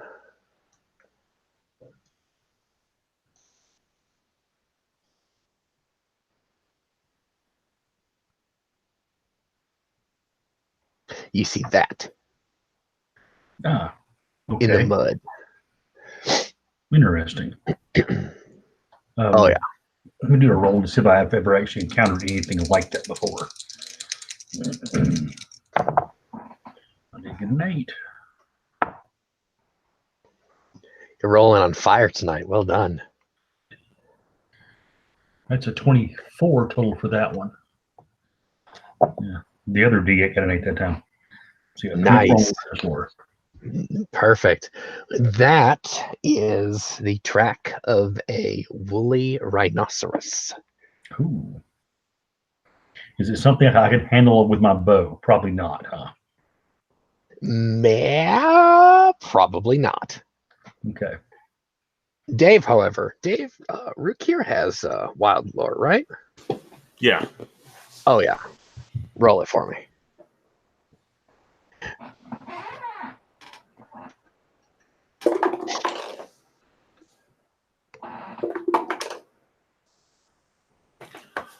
Okay. Let's see. Wild lore. He has a forte in it, so 22. Oh, yeah. You are familiar with this beast. Your village hunts them from time to time. Yeah, I don't think you'll get that with the arrows. No, I don't. I need a spear and a small hunting party to do it justice. I have killed them with my spear before, but not with one standoff. No, I could possibly hear it with the bow and get it to charge something. We could maybe make well, I look around at the wood and reach up and grab one of the limbs. Are the limbs decent as far as would they make good steaks, for instance, or are they more spongy and whippy? It's been raining quite a bit here, and they're young trees, so they're still pretty spongy. Okay. So, And these things are big enough that we can't solo it, right? If there was 3 or 4 of you, maybe. maybe we should go back to town and get ourselves a hunting party together and track this down with members of the village. Give us a chance to show our bravery in front of people who can vouch for us, if you will.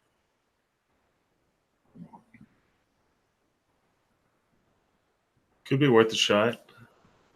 Okay. So okay. Well, in that case, I say we head back, and if we happen to score anything smaller between here and there for food, I definitely wouldn't mind roasting something over a fire.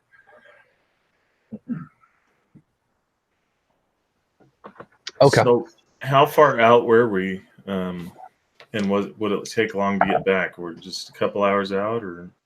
Yeah, you're a couple or 3 hours out. A couple or 3 hours back, grab a couple people and come back out. So you'd be threatening the evening at that point.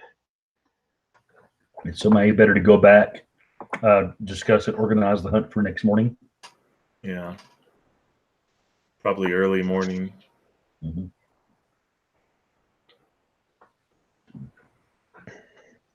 Yeah. So best.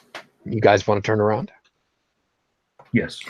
Well, I mean, since we're going to come back let's see if we can get a better eye on where it is. So we don't do that. That's a good idea. Yeah. So track it a little more, see if there's a nest of some sort. Or a herd or a young one. Just want something that might be more not necessarily to hunt, but to see if it's, like I say, a protective mother, which might be more aggressive. So yeah, we could follow it for a couple of hours and see where it goes, and then take the information back to the village. Good idea. Okay. Give me another wilderness lore test. Okay. So you already have a track that you're following. You get a bonus there. Okay, it's a 14 on that one. Yeah, 14. Oh, right. Perfect, actually. So, a couple hours to the northwest of here, you're actually fully out onto the plains at this point. Um, you do see a small group of these rhinoceros. Big shaggy things, these very broad, dark horns on the end of their noses. Might kind of bring back a sting to Xi'an here because it's not have horns currently, and the adults of this small group grazing in the tall grass there have very beautiful, very large, majestic horns. And you count 8 of them and 4 babies out there whose hair is not nearly as long. Okay, so that's 8 adults, 4 young. That means we definitely have at least, I'm going to assume 4 of the adults are mothers. So, Oh, yeah. and so, yeah, You that's do, going to however, be. see one who looks like it's the patriarch, and it's obvious. You can tell that is the large male there. Okay. All right. So I start formulating these tactics in my head about luring him away to take him away from the herd while the females protect the young. They'll probably herd up and circle up, and he'll probably try to run us off. If we can separate him from them, we have a better chance of taking him down. So, Okay.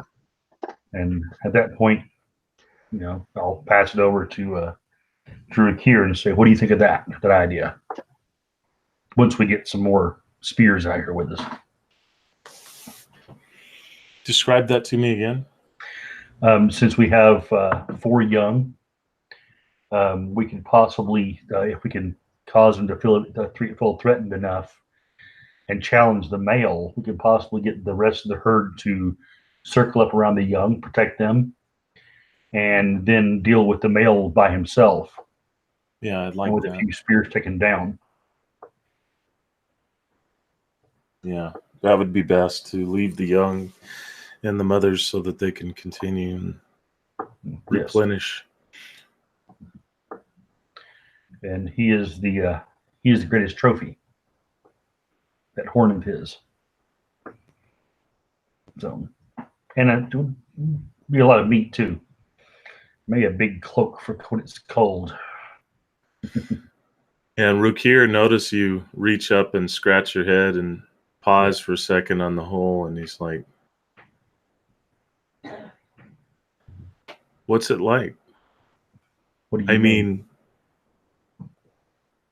What you're no longer welcome, and must have been terrible what you did.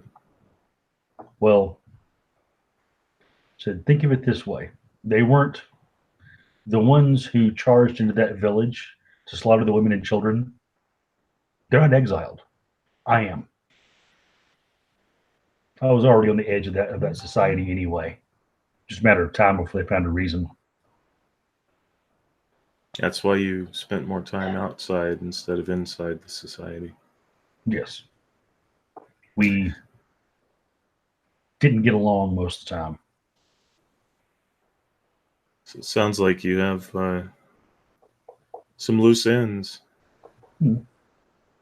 I do. A little bit of a story to be written in time. There may be. Before I grow my bark, maybe I'll write a novel. So. It's a novel. No, just kidding. That's a tablet. Yeah, well, it is. Yeah, it's a collection of tablets. Maybe they'll sing songs about me. Skins. Yeah, maybe they'll sing songs about me, and the bards will memorize my tale. So. Well, we should be getting back if we're going to get any interest. Yes. It'll be best in the morning, I believe. I would like at this time for you lot to make defense rolls, please. Defense rolls. Oh my gosh. Hey, where's my defense roll? 11. Okay.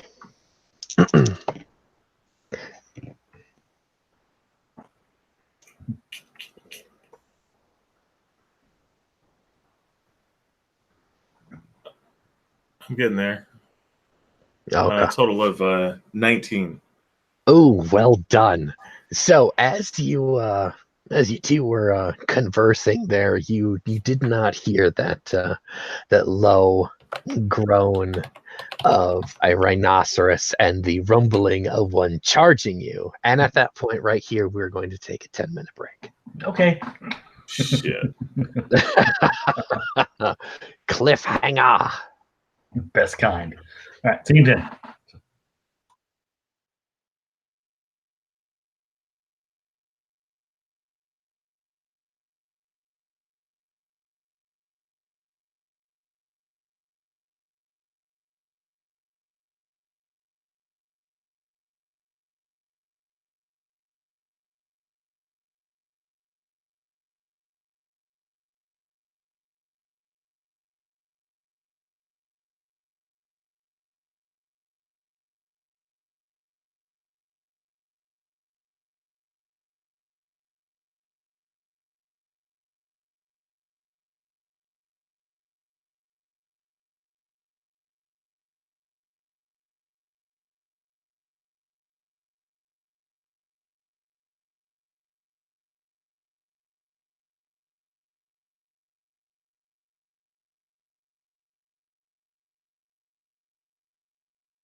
I'm back. Welcome back. Yeah, you guys don't die. Okay. If I do, I'd make the characters like him. That's why I stayed back to tell you the truth. I'm not a hunter. I would have died. Yeah. You might How as well much how much health do you guys have? Not a lot. I have 13, I believe, vitality. I have more than you. I have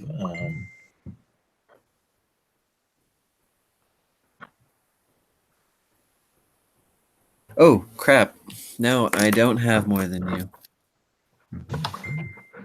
I should have 21, so Yeah, I'll put it in the chat.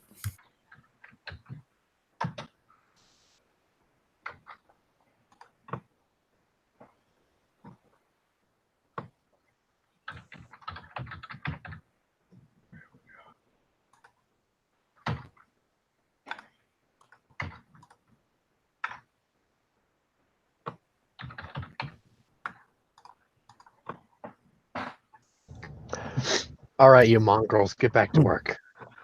Here we are. So, defensive tests. All right. So, you guys nearly get trampled by one of these bull rhinoceroses. Rhinoceri, plural. Rhinoceroses. Yes, gigantic. Rhinoceroses. Thanks, Keith. Yes, rhinoceroses. That's what we're calling them from now on.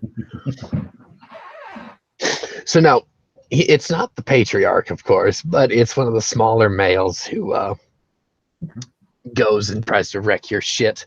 As he barrels through the two of you, you're able to look up and go, "Oh God, shit!" and you roll out of the way as he almost takes the chrome off of your bumper there for a moment. Now, so I would like reaction tests, please. Oh, okay. Reaction tests.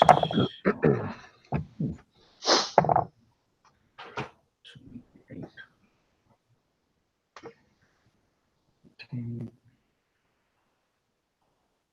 22 for me. Okay.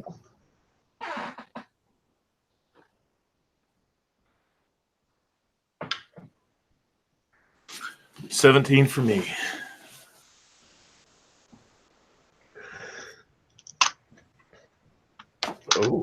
Oh shit here. So the rhino goes on a 16.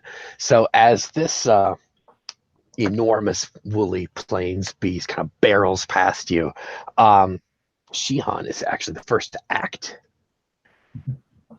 Well, What exactly does he do?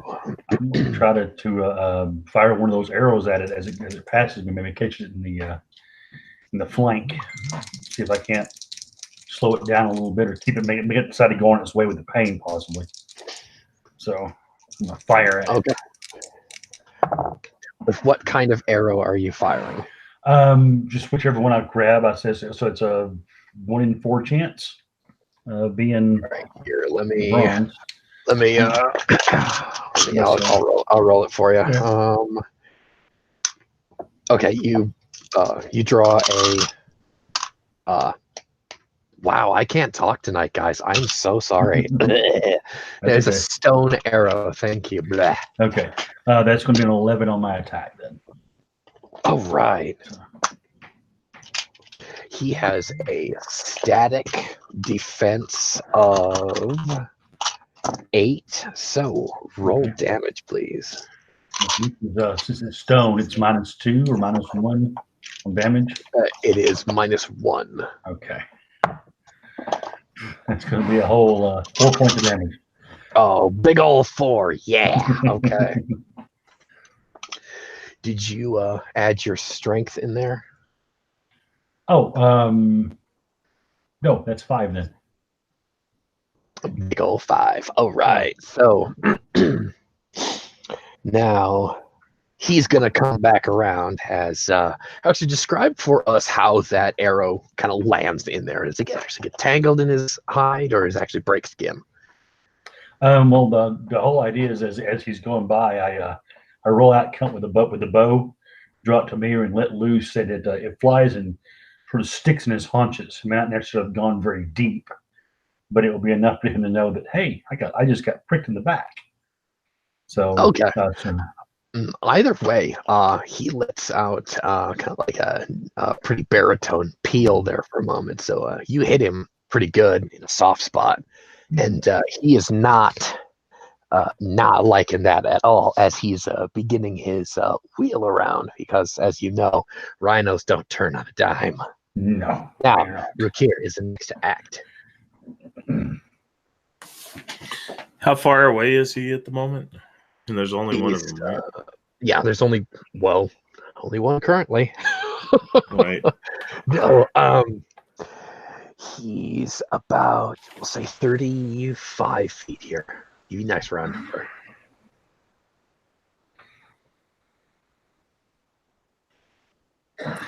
So I am going to, knowing full well this thing is coming back, I take my spear and begin spinning it, and then I just step out like 10 or 15 feet and I plant it.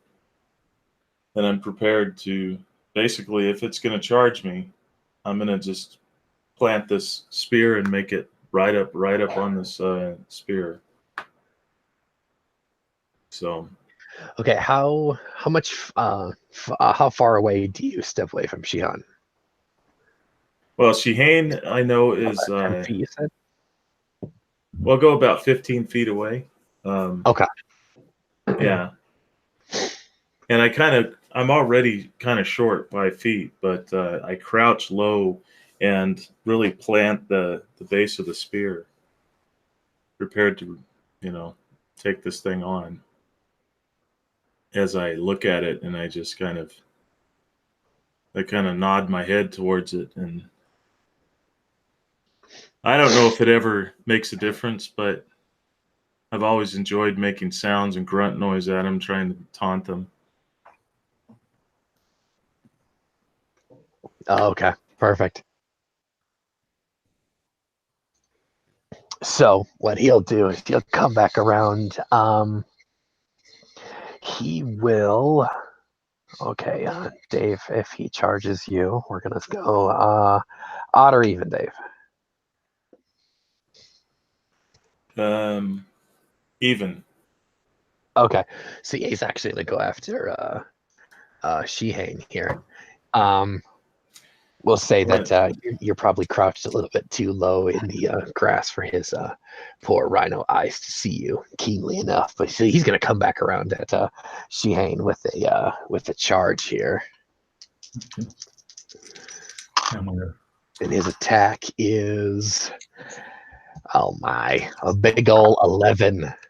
Oh, I danced out of his way. Okay, describe for us how you defend yourself there. With a 23, as he comes charging toward me, I literally just wait till he's almost on top of me, and I launch to one side because I know he can't move left or right very quickly. And I'll even just almost as a taunt slap his haunches as he's going by. So, oh my God, you're gonna piss this thing off.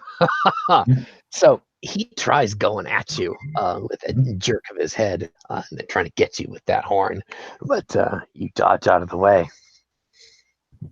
Now Shihane is up to attack once more. Fire once more at his haunches. So I go for this time. I'm going to select my arrow and actually use the bronze-tipped arrow and try to put it in the same haunch that the other arrow is already in. All right, so send it. That's going to be an 8. Oh, okay. Actually, that arrow gets caught in his nice long hairs there and actually does not find purchase under his skin. Okay. I'll curse. Dang it. So he's come back around here. Since Rukir is the one actually standing off at the advantageous position, I need him to make an awareness test, please.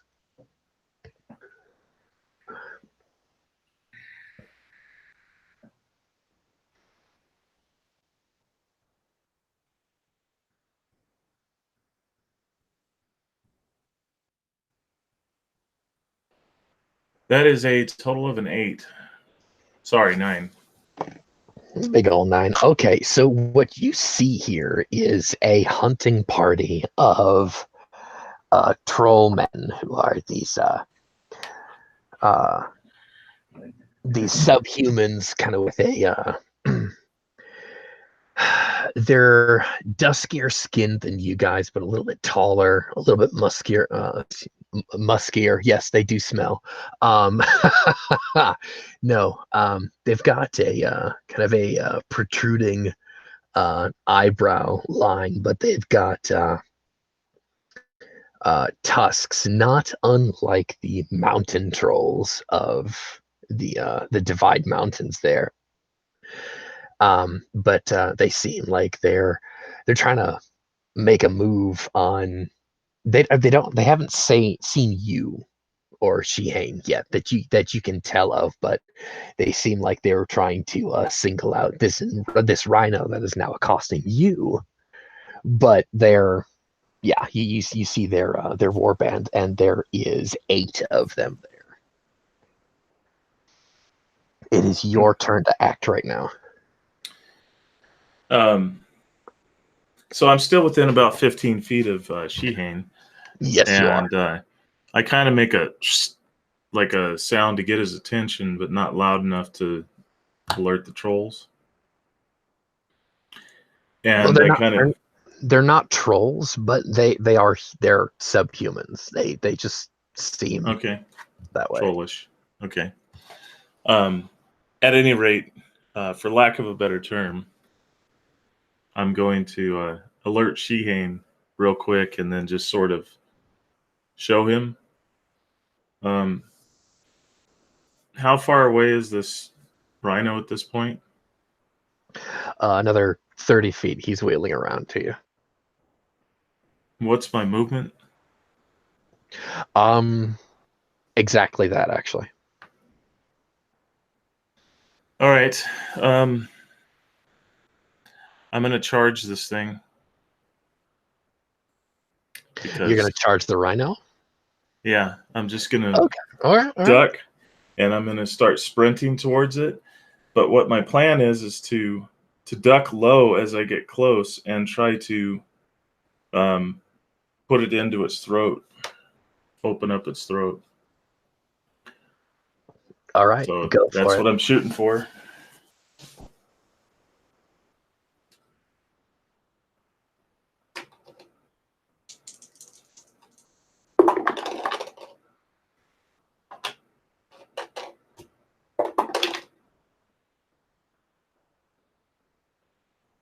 Get him, Dave. Get him. 23 to hit. Oh, yeah, that hits him. Hit him hard. Yeah.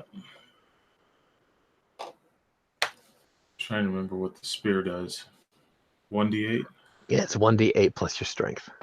Okay. If you're using it two-handed, which you clearly are, it's an additional 2 points of damage.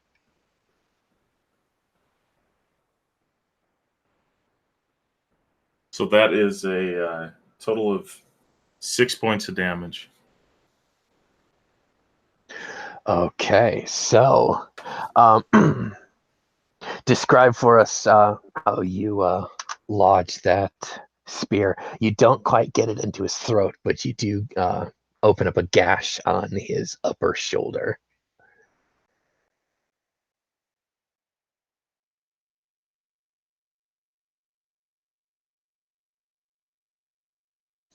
You're muted, Dave.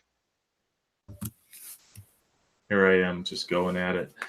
All right, so I started sprinting towards this creature, and as I was getting close, I kind of ducked down low, and then I sprung up and I overgauged it with my my adrenalized state, and I came up and over and basically just went with it and dug into its shoulder as I did a drive-by, basically. And I stop and I kind of skid and bring the spear prepared to if it attacks me. Okay, so well done with that. And he absolutely is going to have at you with that spear and with that horn that he's going to try and spear you with. Now, no, he has to go at you for a 19.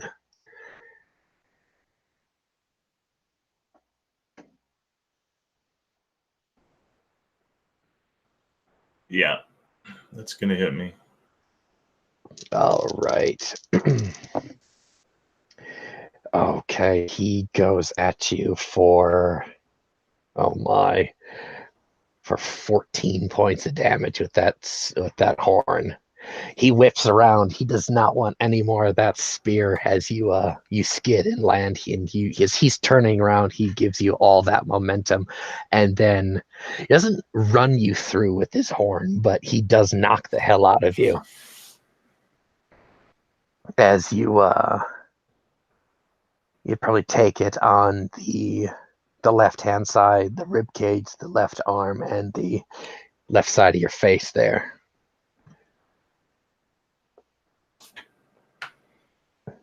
And now, as Shihane is the next to act here, what do you do as you see your hunting companion take a rather vicious blow? Well, I am going to, of course, him being right there and this thing being there, I'm going to start yelling and jumping. I'm jumping, making a ruckus, trying to get its attention.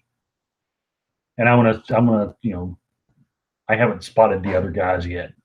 So I'm basically just trying to get its attention, get away from my companion at this point.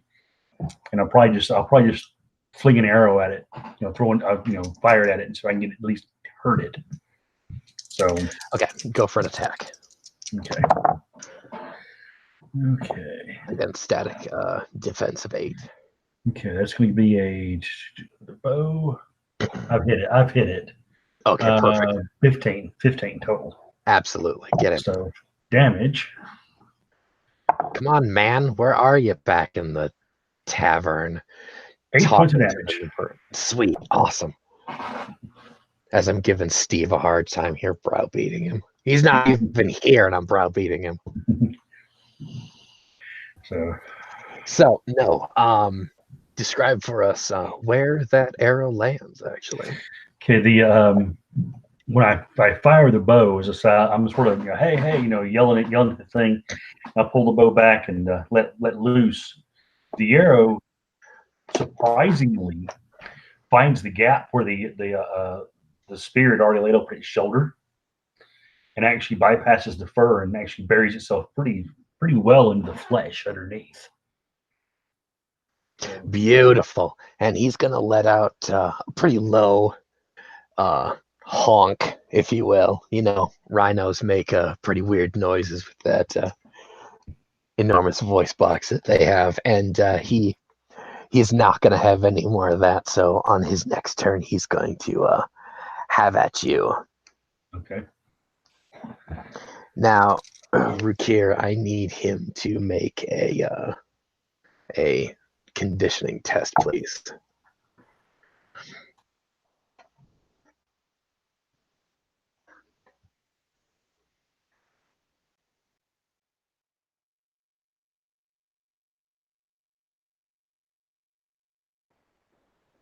That's 17.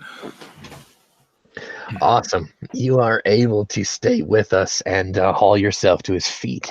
Excuse me, your feet, as the rhino is going to begin its charge away from you. What do you wish to do this turn?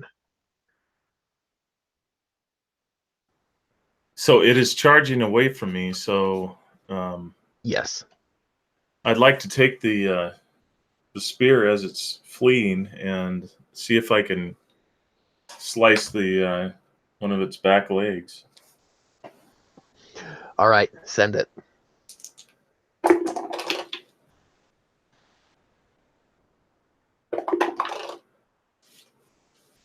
That's a 17 to hit. Oh yeah, you hit him squarely. Roll damage and describe for us how you cut up in his leg. 10 points of damage as I kind of lean into it, and I'm trying to, cut the what passes an Achilles tendon if they have one. I am not sure if rhinos have an Achilles tendon. They probably do, but it's probably buried under muscle. So I'm cutting at the calf. So, yeah, so I slice into it, and I feel the meat just give as that bronze, that golden green blade just cuts through the meat, and then I kind of glance around because seeing that Sheehan is yelling like a crazy one person. I'm hoping we haven't been spotted. All right. So that rhino is gonna come after Sheehan here. Oh my gosh. Okay, with a big old 12. He's weakening from the blows that you've dealt him, so his charge is going to be weaker and weaker. Let's see, my defense 24. I doubled it. Oh, beautiful. Now, so describe for us again how gracefully you dance out of the way. Well, I'm actually going to see, since I doubled him, if I can possibly pull this off. As he charges me, I do once again. I step to the side, but this time with purpose.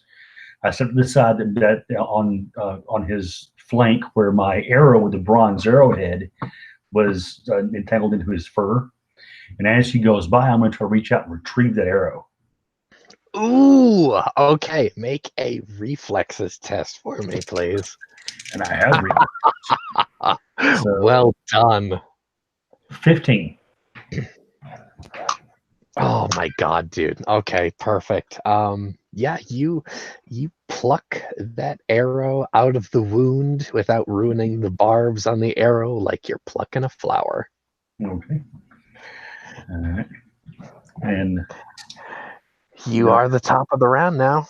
Then I will draw that arrow to my ear and let loose. Oh my god. Okay. All right, Legolas, you can stop now. That's not Legolas. This is. It's just in my hand. So. Sheehan, new and improved, black hair this time. Oh god. He's not very horny at all. That's gonna be a 9 to hit it.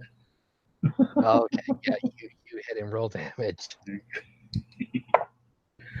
4 points of damage. Okay, all right. Dancing all over the place, plucking things. Like, just stop it. Quit being pretty. All right, so I need Rukir to make a defense test before he begins his turn here.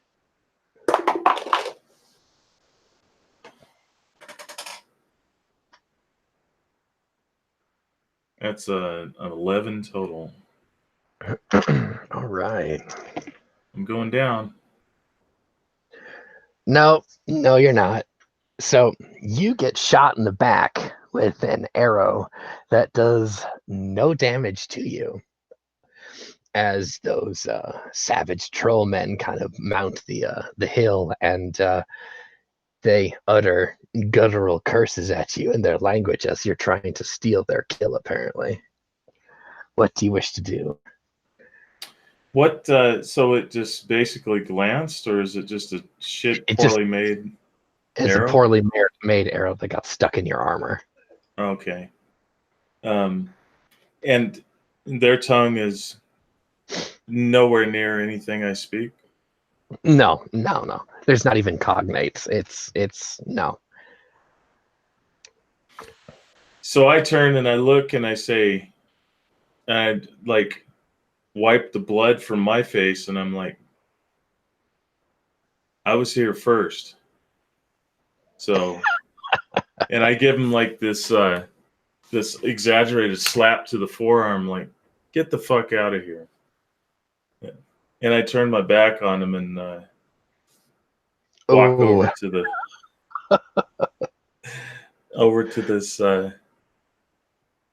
rhino. Okay, all Do I right. have time to attack it still? You can, because Shihane was actually rather expeditious in his retrieval of the arrow and then counterattack. You could actually run up to the rhino, attack before he gets out of range. Okay, do that.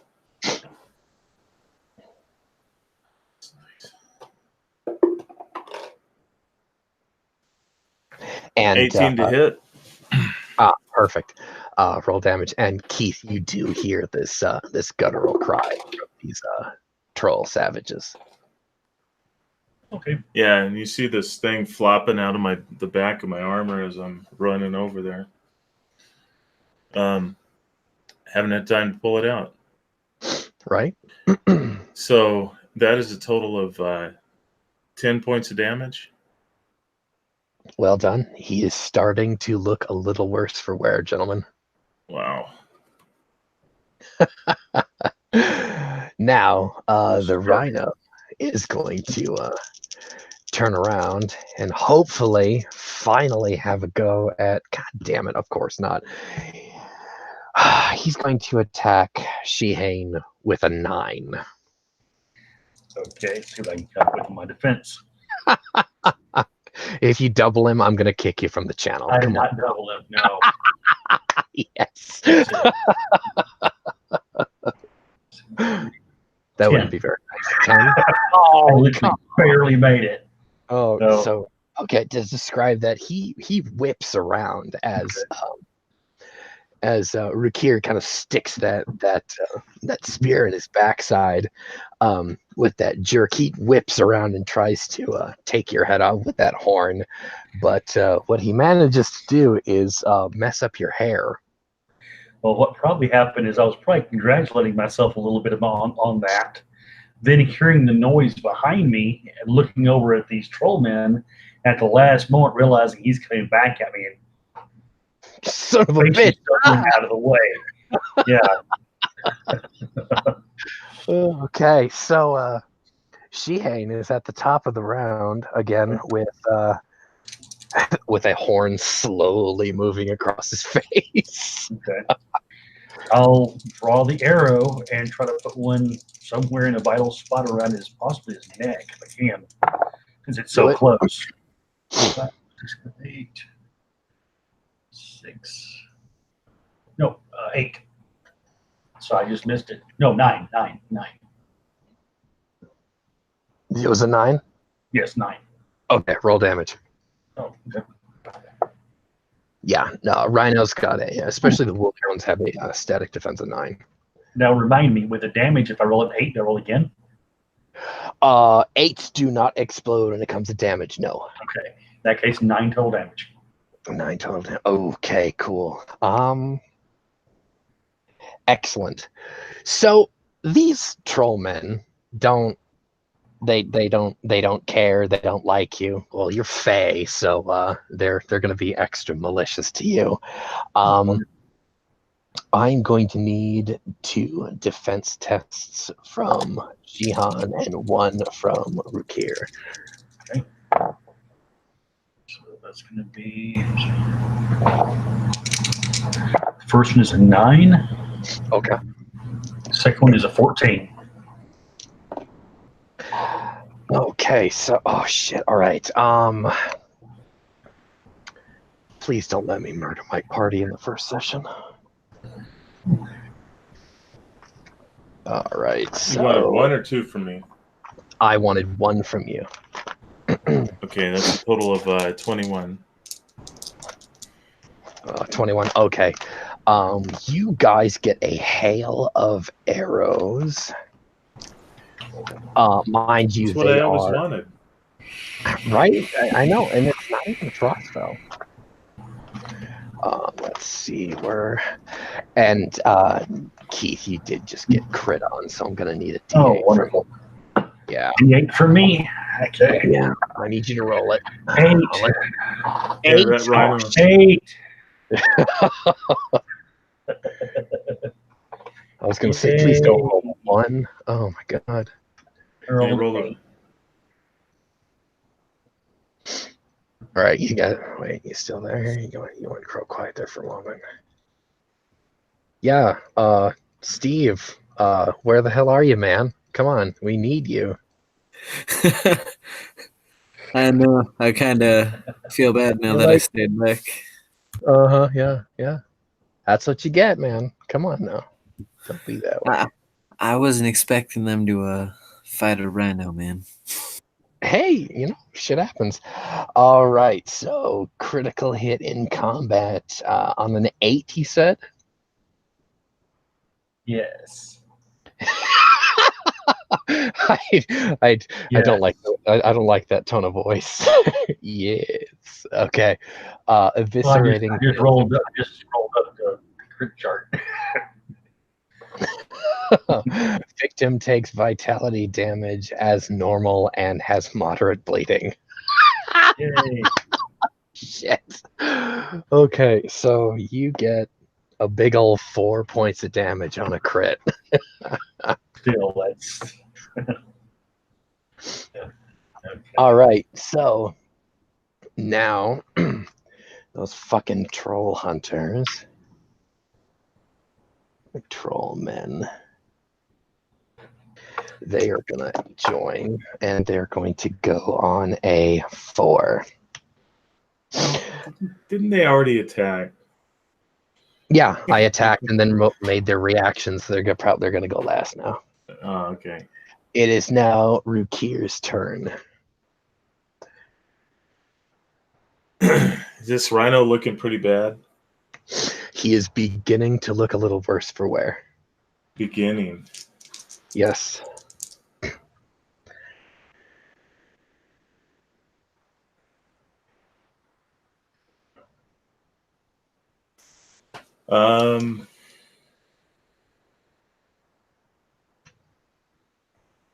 I'm thinking I want to try something not worth it. No, I think I'm going to try something. I'm going to jump on its back. And Okay. So that's an athletics check, right? It is.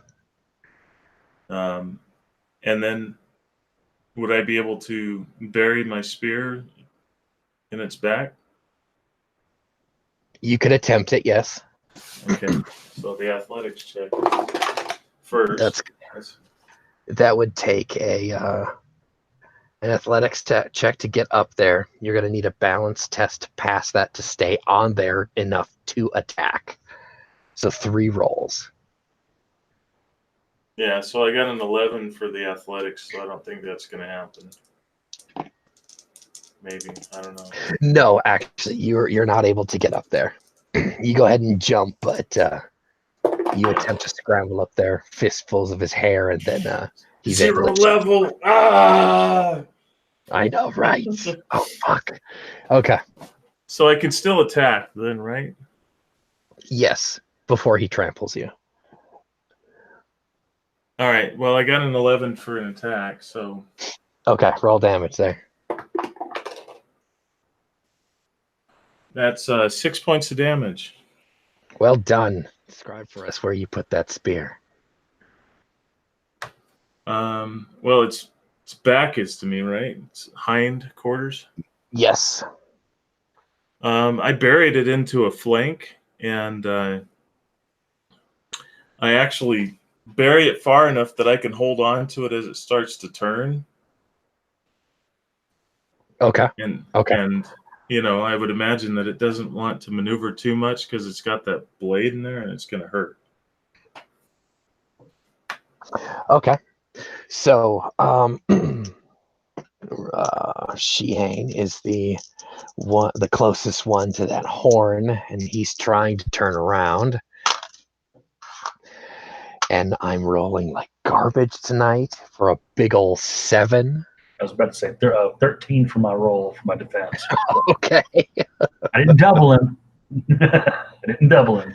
Yeah, come on now. So All right, so now these troll men hunters, these savages, and these rumored to be cannibals, charge down the hill at you guys. Either that, or they're trying to posture up and fend you two away. But one of them gets a little overzealous and tries to attack Rukir with a what looks to be a copper axe. He's coming at you with.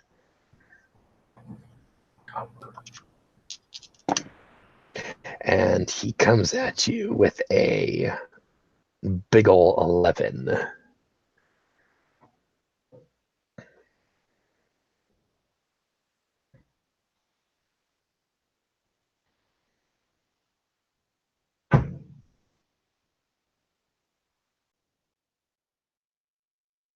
He's gonna hit. All right, so fuck, okay. He's gonna bury that copper axe in you for a big ol' 3 points of damage.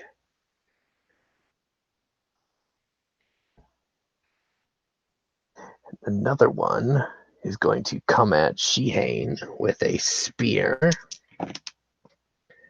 for 9 on his attack roll there. I get 1 crit in, and now my dice are like, nope, 2s, 3s, and 4s.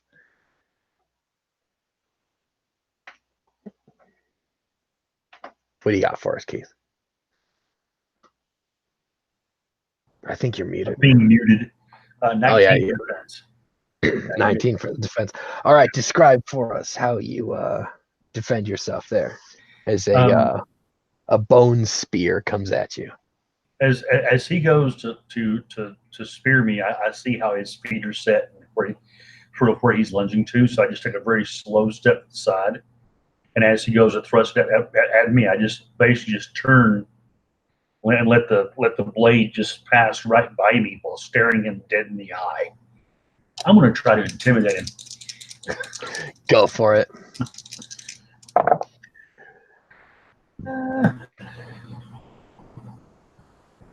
9. A big old 9. Mhm. Oh, for Christ's sake! Yeah. So I roll a 4 on his defense there. So no, he lets go. He drops his spear on the floor at your feet, and he trips over himself trying to run away. Okay. All right. Now, Shehane is the next to attack. Okay. I have 1 arrow left, so and we have 5 of these guys around us, right? Or is it 3?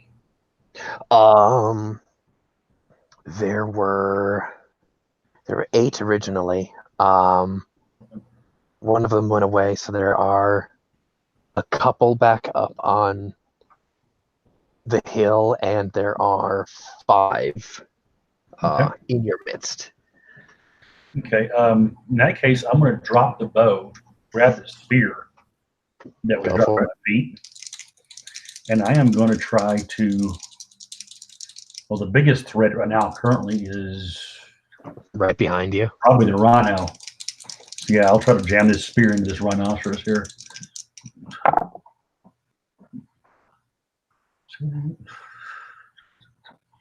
It's an 11 to hit with that. Roll damage. Does this have any negatives to it for this spear? It's a bone spear, so it's -2. Okay. That's going to be a 6 damage then. Oh, okay. So the rhino is now bleeding profusely, and he's looking real bad. Okay. Rukir is the next to act. You have the rhino at your mercy on the end of your spear that's lodged in his backside, and then you have one combatant behind you trying to lay into you with an axe of copper.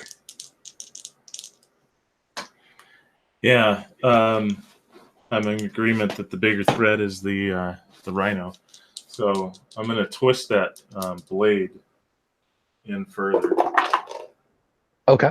That's 16 to hit. Oh, yeah. And that is 8 points of damage. Oh, well done. Okay, so yes, the blood gushes from the wound there as he tries to wheel around. I need you to make an athletics test here quick for me. Either you pass or your sphere breaks because he's going to whip around.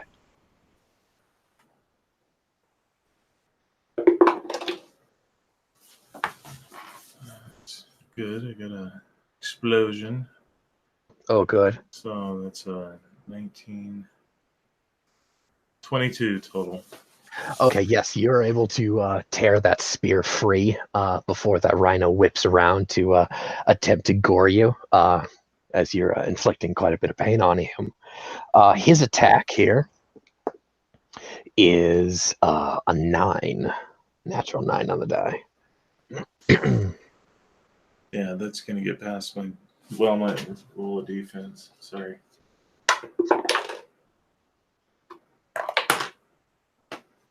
Yeah, it's going to get through. Oh, shit. Okay. For 4 points of damage here. Okay.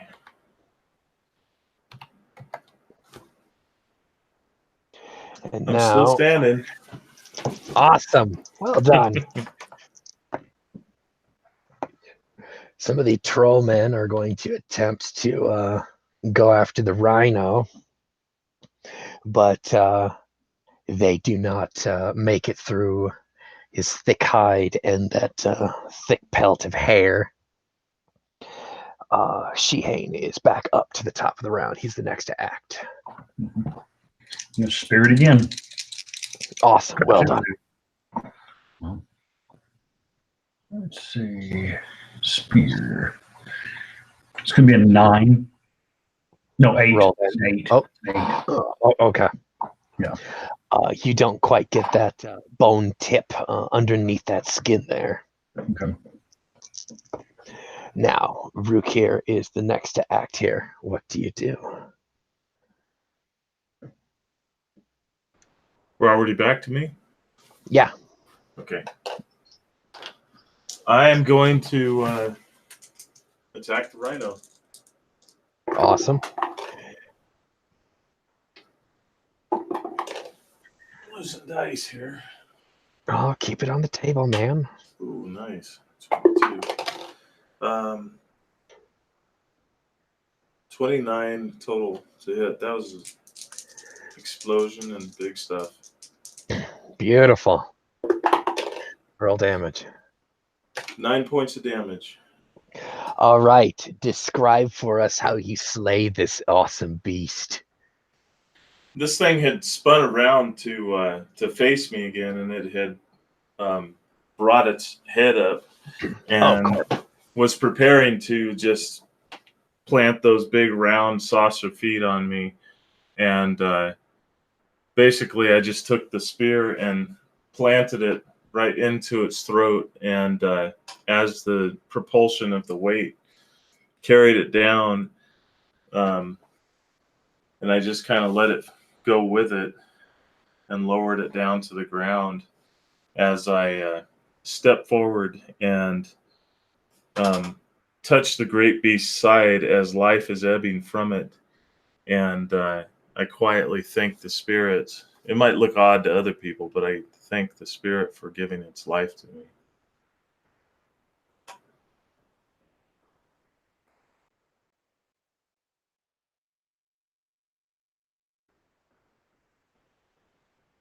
And boom, he's dead. I'm just kidding. Got all quiet for a minute. Yo, yeah, guys. But Not dead yet. You still with us, Ray?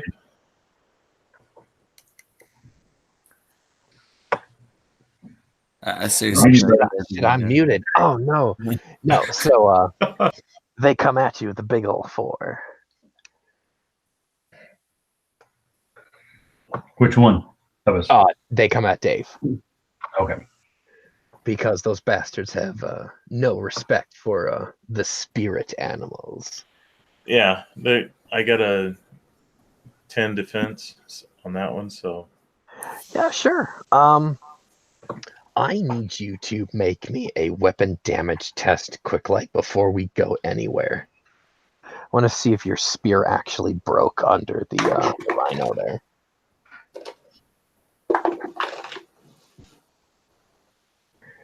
is it just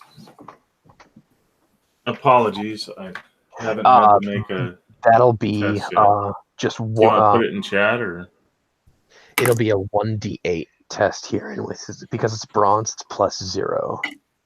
Yeah.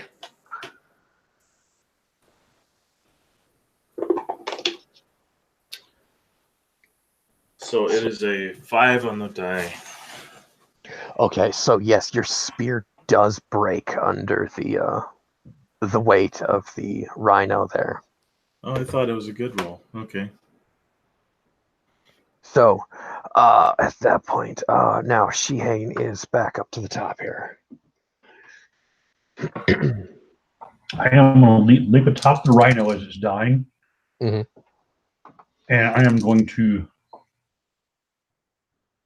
hold my hands up, of course, with the spear over, with one hand, hold it up and sort of yell at the troll man.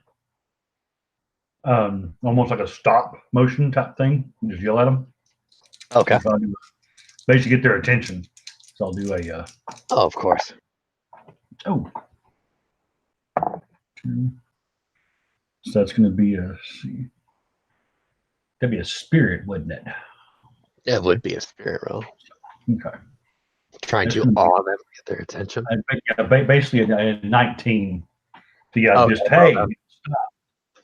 And then I'm gonna pound my chest, and I'm gonna with the spear, and I'm gonna poke the spear at the shoulder of the rhino. Then I'm gonna point at everything behind it, and then point at them. Basically trying to convey to them, we get the front, you get the back. See if they get the idea.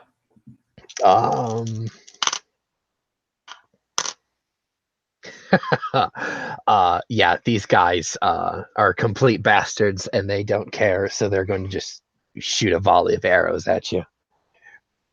Okay. I'll try to. One defense test for this round is they're going to shoot 3 arrows at you.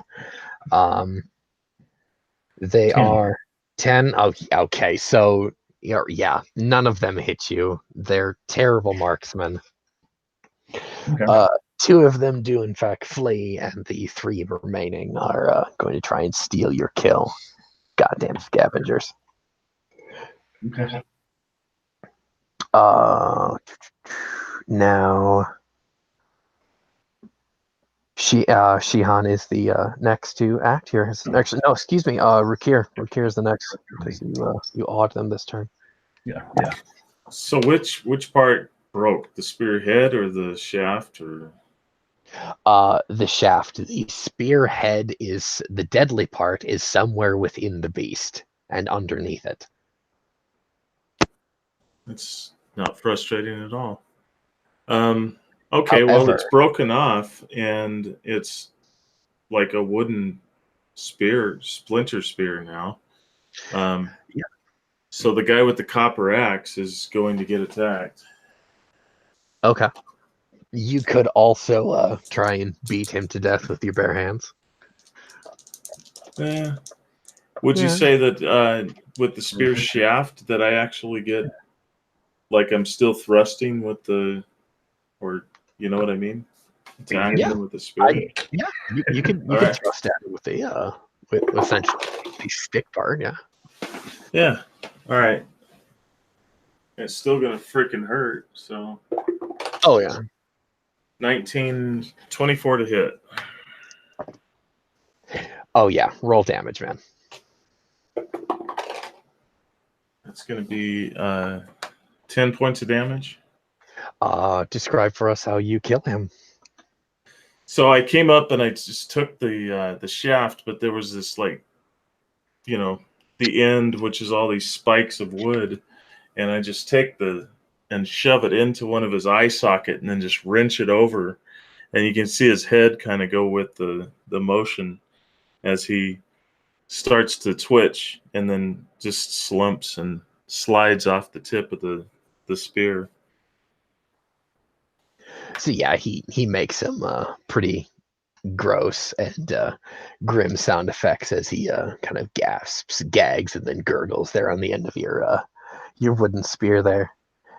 And now one of them is going to try and harass Shihane with his spear with a big old 12. God, these guys are just rolling for garbage today. 11. Okay. Ooh, shit. All right. He got me. Yep. But he's also using a bone spear, so he does 1 point of damage to you. Okay, that's fun. Still hurt a little bit. Probably wrap my knuckles. So Now, all right, I'm gonna harass him back then go for it. Slay him. with a big old, let's see, 6. Oh, for Christ's sake! You actually might. You might. Yeah, you do. I missed. Roll damage. Oh, okay. Oh yeah.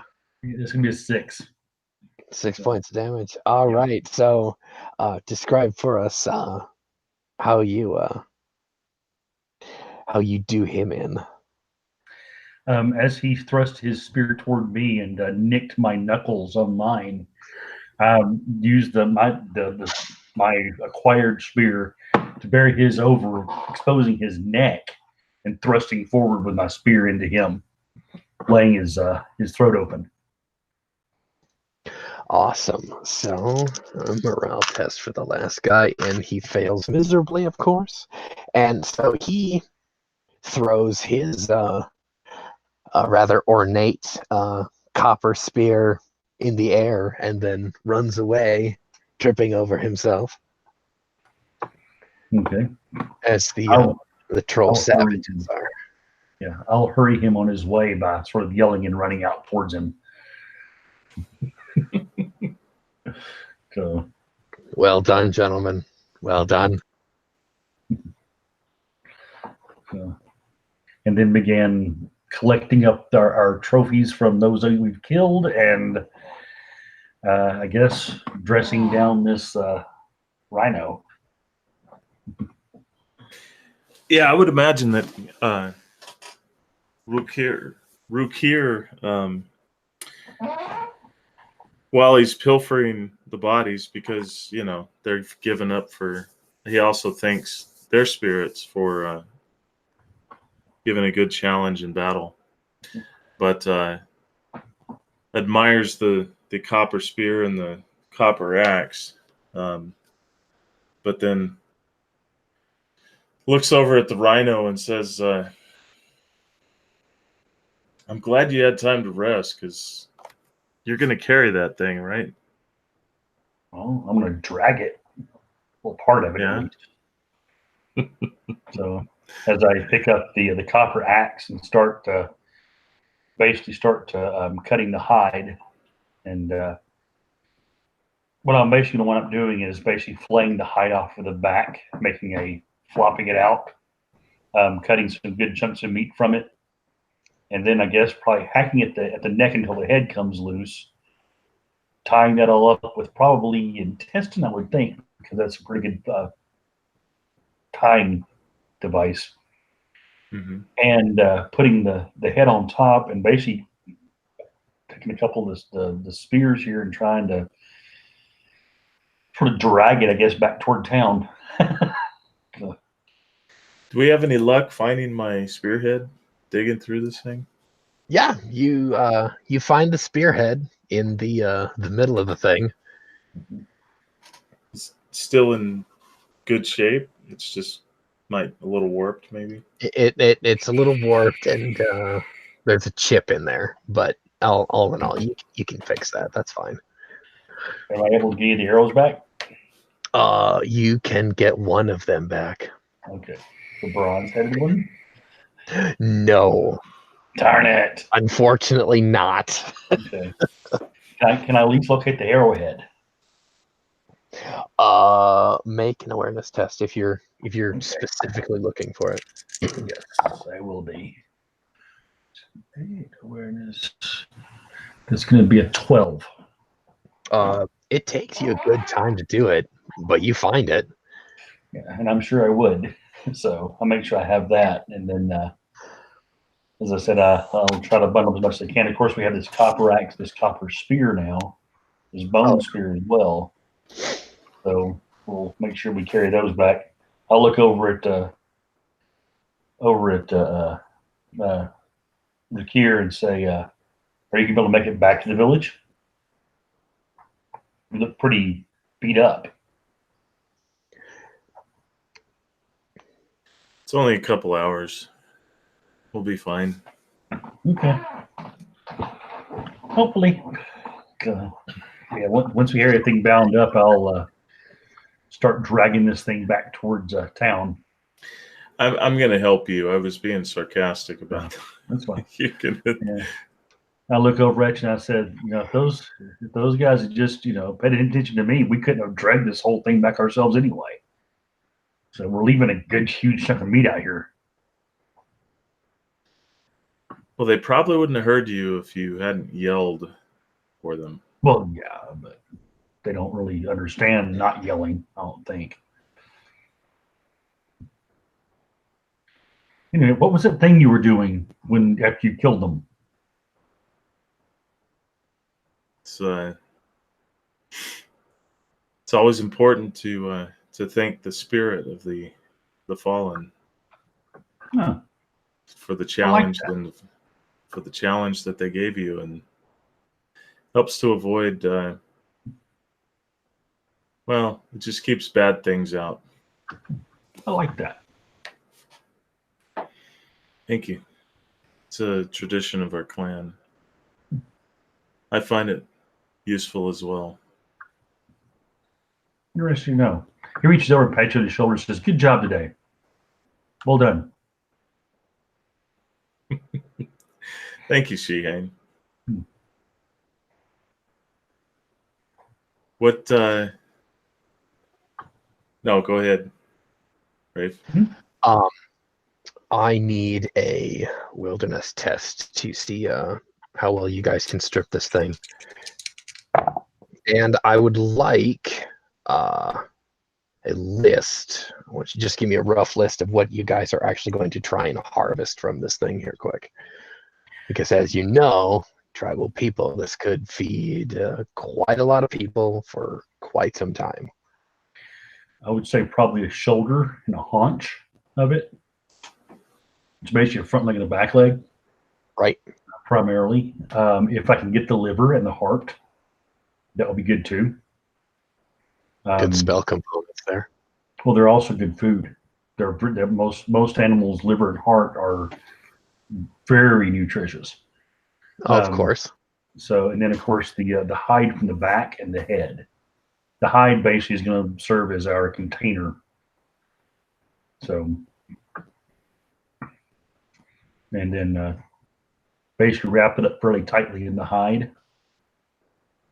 Using, as I said, using the intestines as basically as rope to secure it, and then the head just as the trophy for the chieftainess. So, right, roll it. Okay. All right. So it's going to be a 17 for me on the wilderness lore. I got a total of 13, so helping. Okay. So, yes, you are able to harvest all of that without spoiling any of it or damaging it uh, more than obviously you already had.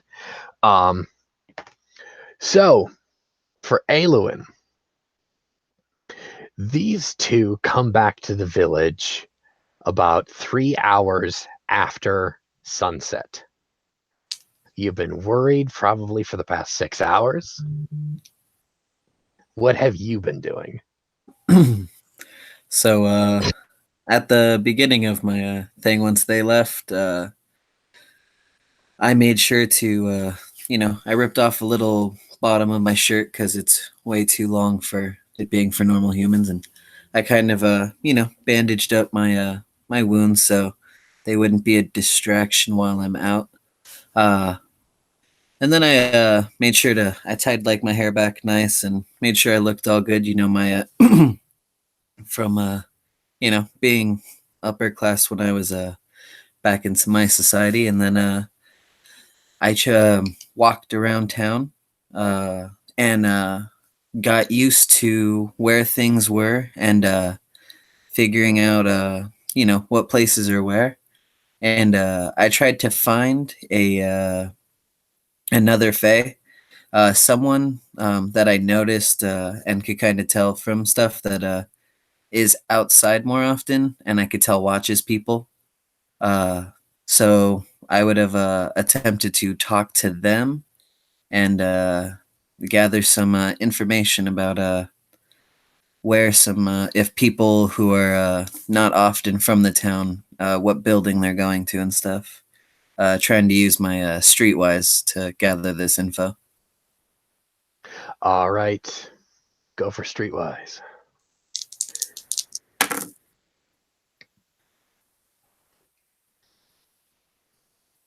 16. Okay. The two fair folk that you have encountered, both of them are males, and both of them work as villagers here in the Misty Wood here. One of them is Arl, and one of them is Ralnor. Ralnor is a woodworker as well as a fisherman here. Arl is spelled Arel, and Ralnor is Ralonr. Okay.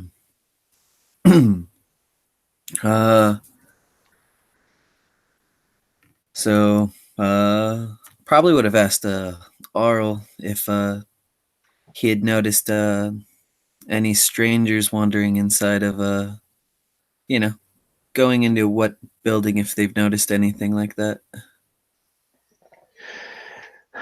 Not in the way of bandits or thieves per se, but there's been some odd lights out in the swamp, odd blue lights that that kind of flicker almost as if they're lanterns. There are fairies that live in that swamp, but we don't go deep enough into the swamp to see them.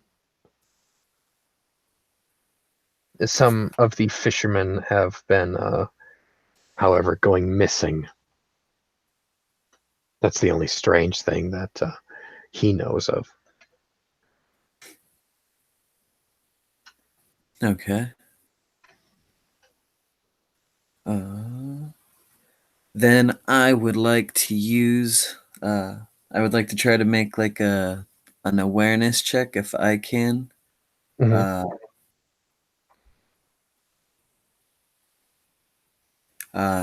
Of the So while I'm talking to him, if there's like any people around, I want to make an awareness check of anybody who seems to be like watching me a bit more than I guess people are gonna look at me because I'm new, but if I could notice anything a bit more than that.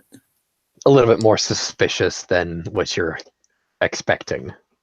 Yeah, because I've been kind of like walking around town and doing stuff, and I kind of know when you're doing that I can catch an eye. So it was kind of my intention, the why I made myself look that way. So I want to see if I can detect anything that way. Yeah, go for it.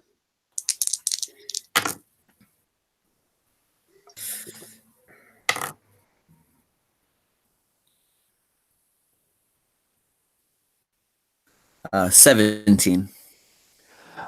You don't think you pick up on anything, but there's definitely some suspicion and something doesn't feel right in the air. You're not quite sure if it's just your face senses being paranoid or sensing something a bit more ethereal, or if something greater is at play here. Whilst your day in town, you do have this feeling of being watched, but it's not because you're new. It's something more questioning, and you have a feeling it's more sinister than that. Okay. But some hours after sunset, your cousin has not returned home yet, and you're beginning to worry.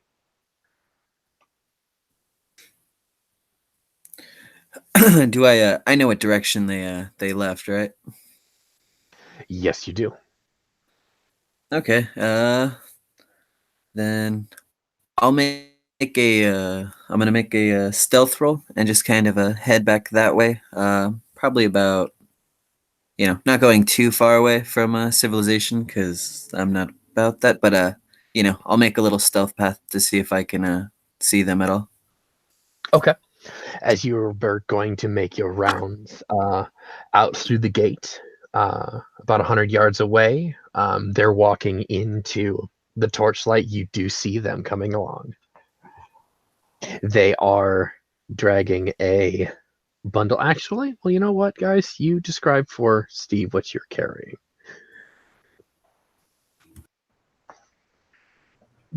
Basically, a large lump of fur that's probably matted in blood and mud and dirt at this point. The ropes look a little worse for wear, like maybe uncured leather might be.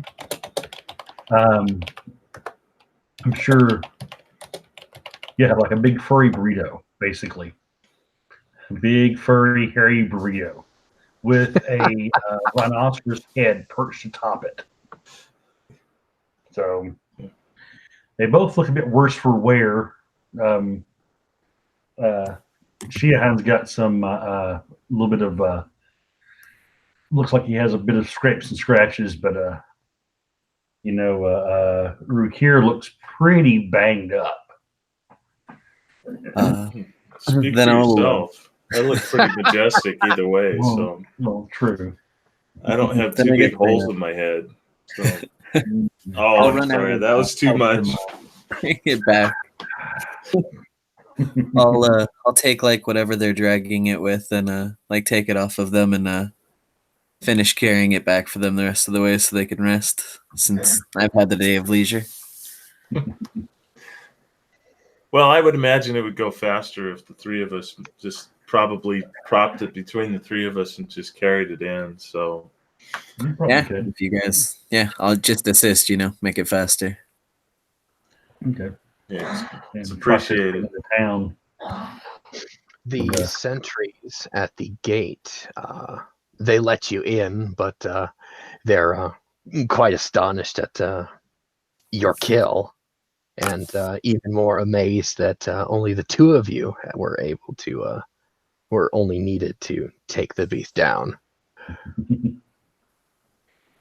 Yeah, One of the villagers like, "Oh, we have to tell the chiefess. She'd want to know about such a successful hunt." And yes, then yes, tell her. she'll one of these sentries will run off and summon this poor woman in the middle of the night who's pregnant and supposed to be sleeping. I'm sure there's a clearing in front of her longhouse.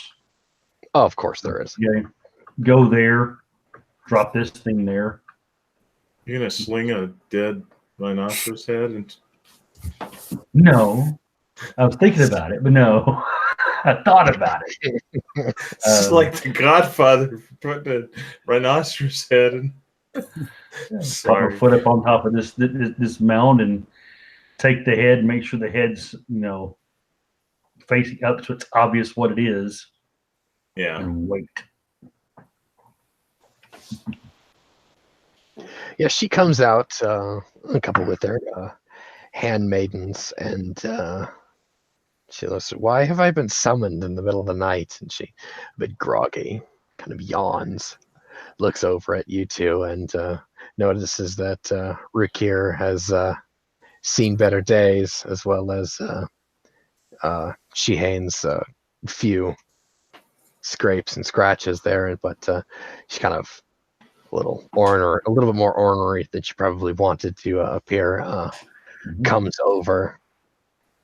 She looks like she's about to give you what for waking her up in the middle of the night, but she sees this head still bleeding out into the mud. Yeah. But she We had kind suggested of that we checks wait, herself. but the guards insisted that they notify you immediately. She looks over at Shihan and said, "Well, I did say bring me a trophy of note. Yes. I was not expecting one so quickly." A trophy of note. I'll lift it up, grunt, and place it in front of her, and then take the axe and cut the bindings, letting the hide fall open, exposing the meat, the heart, and the liver inside. I said, "And a feast for your village."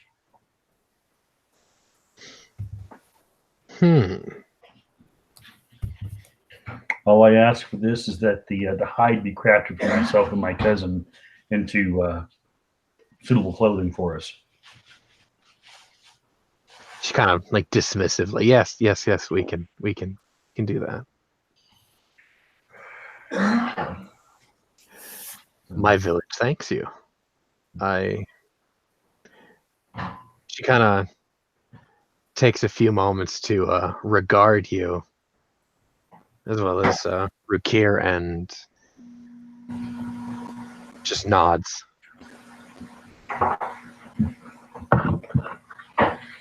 Where's the rest of the beast? Unfortunately, we had to leave it on the plains. It's a good few hours walk from here. Are you go ahead, Rukir. Are you aware of large, heavy-browed men? I am aware of our savage neighbors. Yes, the Trollmen tribes do. They do Okay. haunt the plains. They Yeah, normally stay to the rivers and deal with the Atlanteans, however. Well, they almost they wanted to steal or kill. And, Well, they're scavengers. Of course they would. yeah. Just letting you know where it happened to, since you might want to know the area. Oh, I know my area very well. Thank you. Okay.